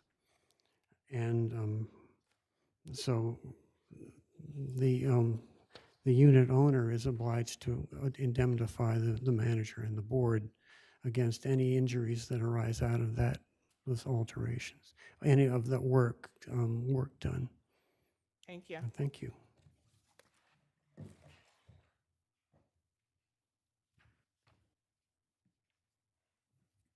Good afternoon, Your Honors. Seth Weinberg for Cosmos. I'm happy to discuss notice and causation, but if the court would prefer, I'm also happy to just jump into indemnity. Indemnity. Yes. So I think if we start at the beginning, which is the text of the contract, this was not an alteration, either in the way it's used colloquially or as it's defined in the operating agreement, in the bylaws. The other two contracts that Trump cited to in their briefs, Cosmos is not a party to. They're agreements between the Trump entity and other entities. So is there anything, I was asking your friend, is there anything which would suggest that the mold condition was a result of any alterations by Cosmos? No. So I think we have a no trigger issue here on the contractual indemnity piece. I think when it comes to both common law and the contractual indemnity as well, the duty to indemnify in both contexts, the duty to defend in both contexts is no broader than the duty to indemnify. So if this court finds that the Supreme Court correctly dismissed plaintiff's claim, there's no duty to indemnify, therefore there is no duty to defend. And similarly, if Trump has not been found purely vicariously liable, it can't satisfy the first element of common law indemnity. So if the court has no other questions, I'm happy to rest on my brief. Thank you. Thank you. We'll just briefly refer to court to page 1165, where Dr. Bastry specifically relies on Fibro's report, where they quantify the number of spores at the time, which directly conflicts with Dr. Clement's report. There's nothing further. Thank you. Thank you. Figueroa v. Empire Water, Main and Sewer.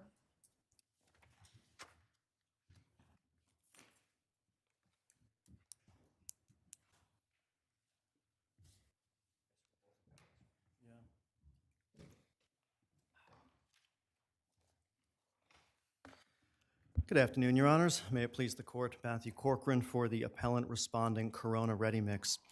Your Honors, our appeal relates to the denial of our summary judgment motion with respect to Steinway's common law indemnification and contribution claims, specifically whether my client Corona Ready Mix, who's a concrete delivery company, is responsible for an injury to their employee, Figueroa, while he's in the course of making or attempting to make a delivery to a job site owned by Steinway and controlled by general contractor Empire, who is not a party to this appeal. Specifically, the court questioned whether or not my client's request that the plaintiff get a signed purchase invoice to signify that the delivery could not be made constituted negligence so as to hold my client liable for his injury. And we argue, of course, it is not. There is case law, you can find at page 12 of our brief, the Curley case. A delivery company is not responsible for an injury to their employee in the course of making a delivery on a construction site that the delivery company has no control or supervision over. In that Curley case, an employee of a delivery company was making a delivery when he was injured, and he was working at the direction and control of the subcontractor that hired the delivery company. That subcontractor tried to implead the delivery company, and the court dismissed that third-party action, finding that they don't have the requisite level of control or supervision So over although the work. you required your employee plaintiff to obtain a signed delivery receipt, there was nothing, and plaintiff actually testified that he was never given any specific orders or directions as to how to obtain that signed delivery receipt. That would be correct, Your Honor. And mind you, that's part of the course of his job. It's part of the course of any delivery that a Corona employee would make. Whether they make the delivery, whether they don't, they get a signed receipt to signify that they were there. And he actually testified also that he chose the way in which he would attempt to have the delivery, obtain a signed delivery receipt. Correct, Your Honor. And also he testified many times prior to the incident on that day, he would be able to obtain the attention of somebody from Empire from the cab of his truck. He would honk, they would come over, he would have conversations either in the cab or next to his truck. So the fact that he went out there to do this on this occasion would have been his choice. Again, Corona is not there to even tell him where he does need to go. Corona is off-site. They don't have that control. And if anything, at worst, this instruction to get the signed invoice would just be furnishing the condition or occasion for the occurrence. It's not negligence. Another case on page 16 of our brief, Anton, is very, very, I think, applicable to this case.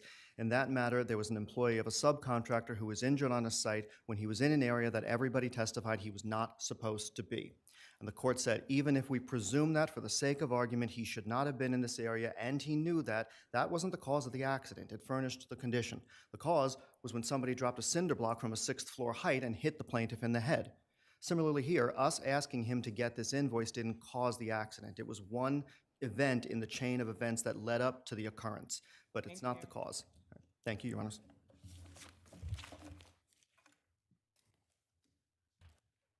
Good afternoon, Your Honor. Harry C. Damaris Jr. for the respondents and the appellant, Steinway. Your Honor, this wasn't a matter of just the plaintiff going and getting a receipt signed. He actually testified on page 958 in the record that as he sat in his truck outside of the construction area when he was previously attempting to make a delivery of concrete, he contacted his dispatcher. That was page 958, and the dispatcher from the third-party defendant specifically instructed him to go get the receipt signed. We're talking about, But there was no instruction by that individual as to how the plaintiff was to get that invoice signed or receipt signed. I don't know if he specifically told him step to the left, step to the right. Well, But plaintiff stated that plaintiff determined how he was going to get the receipt signed. And But he it's not chose- a matter- Basically, that he chose to approach the operator.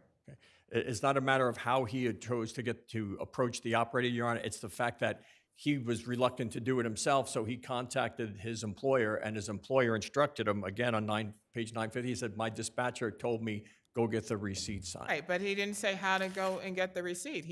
The dispatcher did not tell him the means in which, or how to get the receipt, just tell him to get a receipt.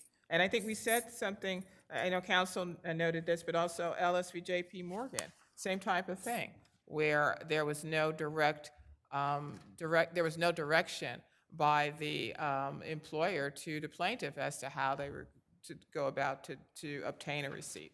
Right. There was no specific instruction, I agree, Your Honor, where step this way or go that way, but he was told to get the receipt, knowing, and Corona knew very well where he was, that he was at a construction site. Your Honor, I'm also the appellant, so does my 5 minutes bind me for both my... Okay, Yes. so then I'm going to shift gears for a second then. First of all, the plaintiff was initially a delivery person of concrete. At some point while he was waiting outside of the construction area, he was told that the concrete delivery was not going to happen. So now he's no longer, he's not even a delivery person of concrete. He merely has to get a slip sign. So he then chose, as third-party counsel said, he chose his own manner to enter a construction area as a delivery person. So are you now arguing that 241 subsection 6 doesn't apply? Yes, Your Honor, I'm applying. And so my did you appeal. happen to read Rodriguez v. Riverside Center?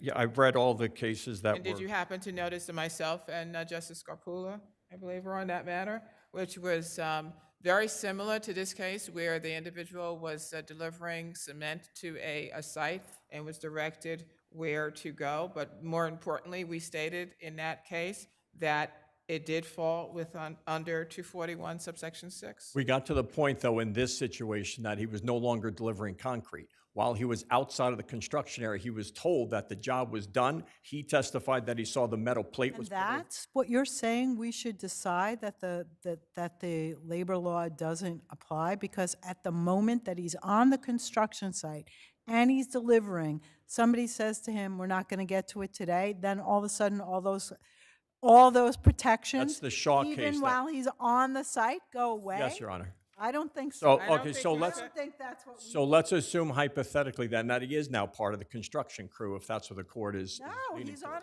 the whole point is to protect anybody who's on that site. Not anybody, Your Honor. It's Not somebody anyone. who's employed One in second, construction. Let me just finish what Sorry, Your Honor. Okay, but someone who is involved in the construction, he's not there delivering pizza.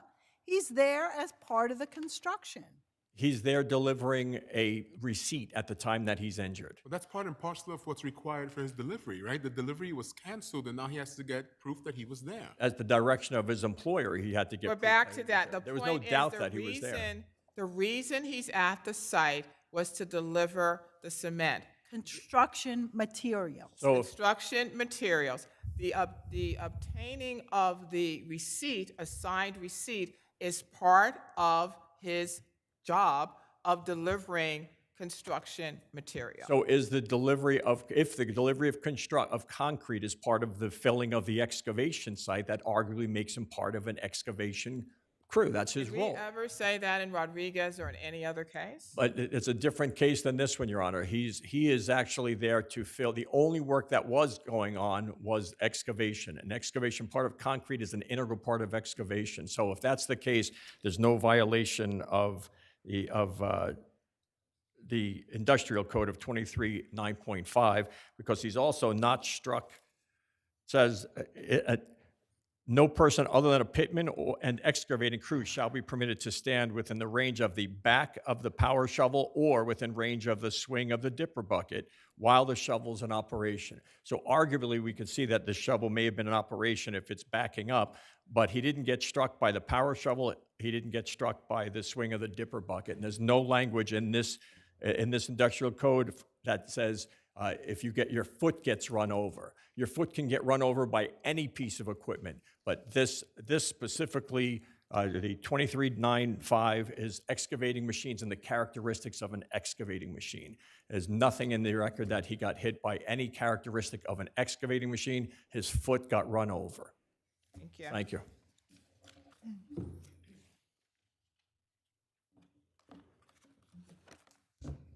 Good afternoon, and may it please the court. My name is Neil Finkston. I'm here for the plaintiff respondent. I'd like to just briefly address the points raised by Steinway's counsel. First, the case law is clear that Mr. Figueroa, because he was delivering construction materials to an active construction site, is afforded the protections of Labor Law 241-6. There's no case law cited by opposing counsel that would show What about the otherwise. administrative code? Excuse me? The industrial code? I'm sorry, Your Honor? What about his last argument in terms of the industrial code? It's not a sensible reading of the code. The code talks about the back of a power shovel. There are case law that we cite showing that individuals who are run over by excavation machines have viable 241-6 causes of action under this industrial code provision. What the person was driving was an excavator, correct? There's And no. that's covered by that section. That's our position. That's what the lower court concluded.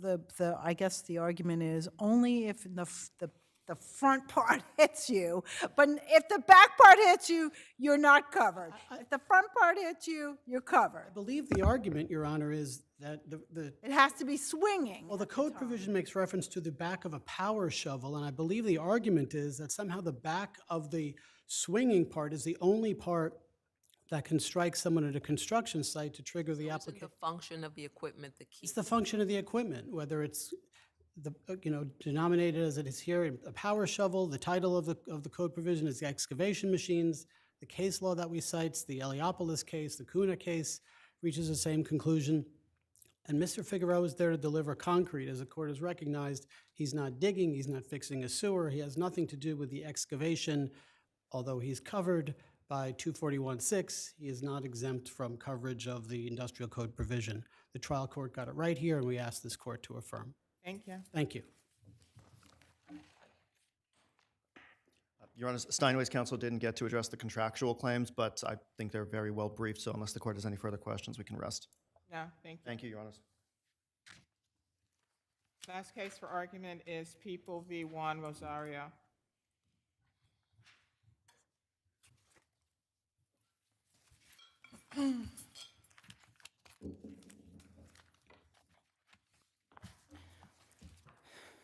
Yes, you may proceed. Good afternoon. May it please the court. Alexandra Ricks from the Office of the Appellate Defender for Juan Rosario. This case is undisputedly tragic. It's horrifying. But Mr. Rosario was under the influence of an extreme emotional disturbance, and his sentence is too long. In terms of the EED defense, very little was actually disputed between the prosecution and defense experts, and so the jury's rejection of the defense was against the weight of the evidence. I kind of disagree. I thought there was a dispute between the experts in terms of whether it was a viable defense or not. But regardless, it was presented to the jury, and the jury made a determination. The jury did not accept it, apparently. They rejected it. Yes, and we're asking this court as a 13th juror to review the evidence, because looking at the Didn't the people's experts say that this was a malingerer type thing? That it was sort of, that their view was that this was, that he was, if he was suffering from psychosis, it was drug-induced and not from EED or a long-standing psychological issue? So for the purposes of EED, it does not have to be a long-standing psychological issue. That the But you're saying that that everybody agreed, and what we're objecting to is that statement. What they agreed on is that Mr. Rosario was experiencing psychosis that night. And so the EED defense, the core of the defense is about people. I don't even know that they agreed that he was experiencing that evening, but you can proceed.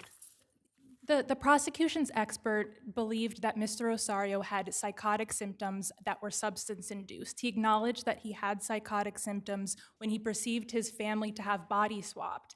And in terms of the EED defense, we're talking about situations where someone with a vulnerable mental state is triggered by something that is not necessarily understandable to someone who is well, but Mr. Rosario was psychotic, he snapped, he was triggered, and the experts also agree that he was experiencing the strong emotion that's required by the first prong. All right, so if I understand you correctly, then the subjective element of the EED, one too many E's, EED affirmative defense was largely undisputed, that the defendant lost control at the moment. And then it really boils down to then the second element, the objective element, right, of the EED defense? Yes, Your Honor, but even as to the objective element, we have to be viewing it through his perspective as someone who is experiencing psychosis. And both experts agree that he was someone who had experienced psychosis in the past when he thought a doll was watching him and he had to hide it in the closet, and agreed. So this was based upon, the doll in the closet, I think, was based upon his sister's or some sibling's testimony or someone's testimony about a doll in the closet. None of this was really documented. And she mentioned it because I think he also mentioned something about it. And then she testified, oh yeah, I remember when he was a kid, he thought this doll was in the closet, was looking at him. But again, the jury heard all of this. The jury was presented with the testimony from the experts. They were presented with the testimony from the witnesses. They made a determination. So yes, we sit as the 13th juror, I guess, but why would we in any way disturb the jury's determination?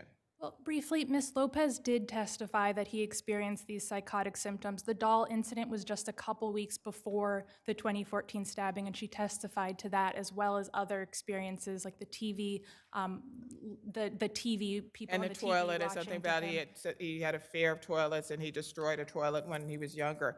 Again, my question is, I'm not understanding why, given the fact all of this was presented to the jury, we should disturb their verdict. Because so little was disputed between the experts as to the EED defense in terms of him being in a frenzy that night and experiencing psychotic The symptoms. objective that part was triggered- disputed, right? The subjective part, I guess that's a little bit closer, but the objective part was definitely disputed.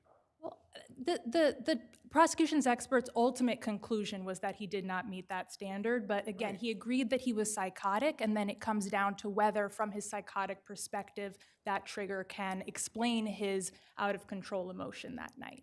And if I may address the excessive So sentence. is it your position that just because, let's assume he was having a psychotic episode that night, that that's enough for the second prong? It's not enough, but there has to be. Right, we so have what, to so what else, so consider- what else was there in the record to defeat that? Because we're considering that he was psychotic that night and he was perceiving his family to have body swapped and had sex with each other. And from that psychotic perspective, that provides the trigger. We're talking about a standard that in other cases was met where someone got upset over an Easter party or someone got upset over unwanted sexual advances. And that second prong was met because those people were in a vulnerable psychological state experiencing psychosis, just like Mr. Rosario was. Even though the people's expert said no.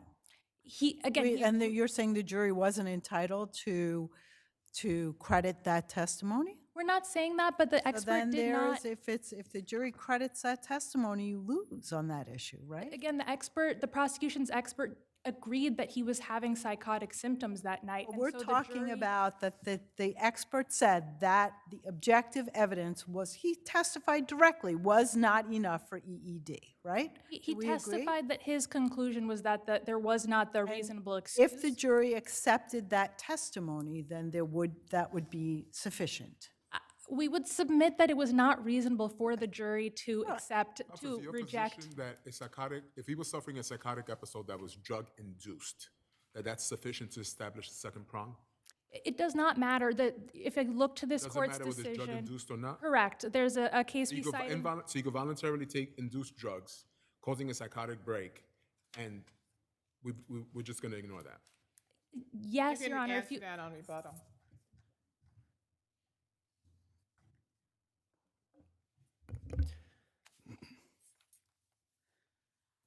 Good afternoon, Your Honors. My name is Brian Wattoon for the people. So can I ask you to address the severance issue? The severance issue, defendant is really trying to kind of have their cake and eat it too. You can't, on the one hand, say that my defense Didn't the decision not to sever prejudice him because he wasn't able to do an EED defense for the 2013 incident, and therefore sort of weakened the 2014 EED defense? The answer to that is no for a couple of reasons. There is no EED defense for March 2013 because Right. EED applies only to murder and attempted murder, and there was no. Right, so okay. So what he wanted to do belatedly was introduce a NGRI, not guilty by reason of insanity, for March 2013. So defendant can't, on the one hand, say, I was not guilty by reason of insanity, or my culpability is reduced because of EED for August 2014, and thereby put his mental state at issue and his psychiatric state at issue expressly. And then on the other hand say, but you can't consider any of my psychiatric history. You can't consider whether I've done this before at a time where I did not claim to be suffering from psychiatric symptoms. At a time where the entire events, the incidents really tracked each other. And, going to the EED, the weight of the evidence, this is something that Dr. Kirshner explained to the jury, and the jury was well within its province to credit Dr. Kirshner over Dr. Paradis. There was evidence in right, that the defendant was found to be malingering by at least one of the professionals, if not more. And there was also argument that some of the symptoms that were testified to may have been exaggerated. So that's enough for the jury to decide the way that it did, correct? Absolutely, Your Honor. And Can I ask you a question? Did Rosa testify at the sentencing? I'm sorry, could you repeat that, Did Judge? the wife express anything about the sentencing? I didn't see it. At the sentencing, she just mostly focused on the fact that about how betrayed she felt. Yes, yeah, but I mean, right, She so- didn't express one way or another Right. about the length of the sentence Right, that okay. she wanted. I just wanted to make see. sure that she and didn't. and the, but I the didn't people see also it. didn't express anything on her behalf to that effect. Okay. Did you want to briefly address the excessive sentence? Not beyond Justice Scarpulla's question as to the weight of the evidence. Excessive sentence. Yeah, if there, I have nothing to add beyond Justice Scarpulla. If there are no other questions as to weight of the evidence as well, Thank you. then thank you. So, Counsel, you want to address the second prong? Yes, I would direct you to DANSA from the 4th Department, which indicates that the use of substances can be considered as part of the second prong. To Your Honor's question about Ms. Lopez. Voluntary. Yes, Your Honor. It's cited in our briefs. To Your Honor's question about Ms. Lopez and the sentencing consideration, there was an 8-year offer made before trial with Ms. Lopez's consent. Before the victim had to testify and reliving that incident, not once, but the 2013 one and the 2014 one. The family had to testify. All of that have to happen, right? So we get to a point where it's a different situation. I understand, but 2.5 times the offer that was made with full understanding of how What was the- brutal- Counsel, I was just going to say, did you see the video? Are you kidding me? Of course, but the video was known to all the parties. There was no disputing that this It's was not about it being known or not, counsel, is that, this video, what is depicted in this video is absolutely brutal. Yes. Brutal. Yeah. And some would argue that 20 is not sufficient. The brutality of the video really does No, not the speak to brutality why. of the video, the brutality of the defendant's conduct. The brutality of his conduct very much speaks to why the EED defense was appropriate. But setting that aside, considering that he was experiencing psychotic symptoms that night, considering that this offer was made, he had never had any contact. But I guess that's what I'm saying. I don't know how the offer cuts in your favor, because the offer is made so that the woman doesn't have to relive this horrific event.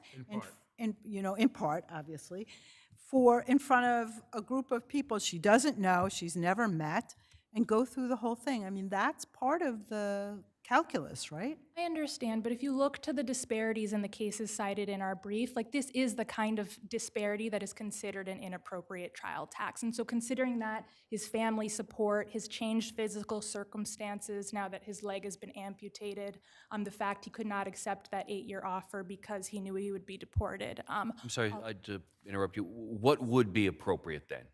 We would ask for something closer to the 8-year offer. We understand that going to trial and having the testimony changes thing, but something that is not a 2.5 times what he was offered pre-trial would be appropriate. Thank you. Thank you.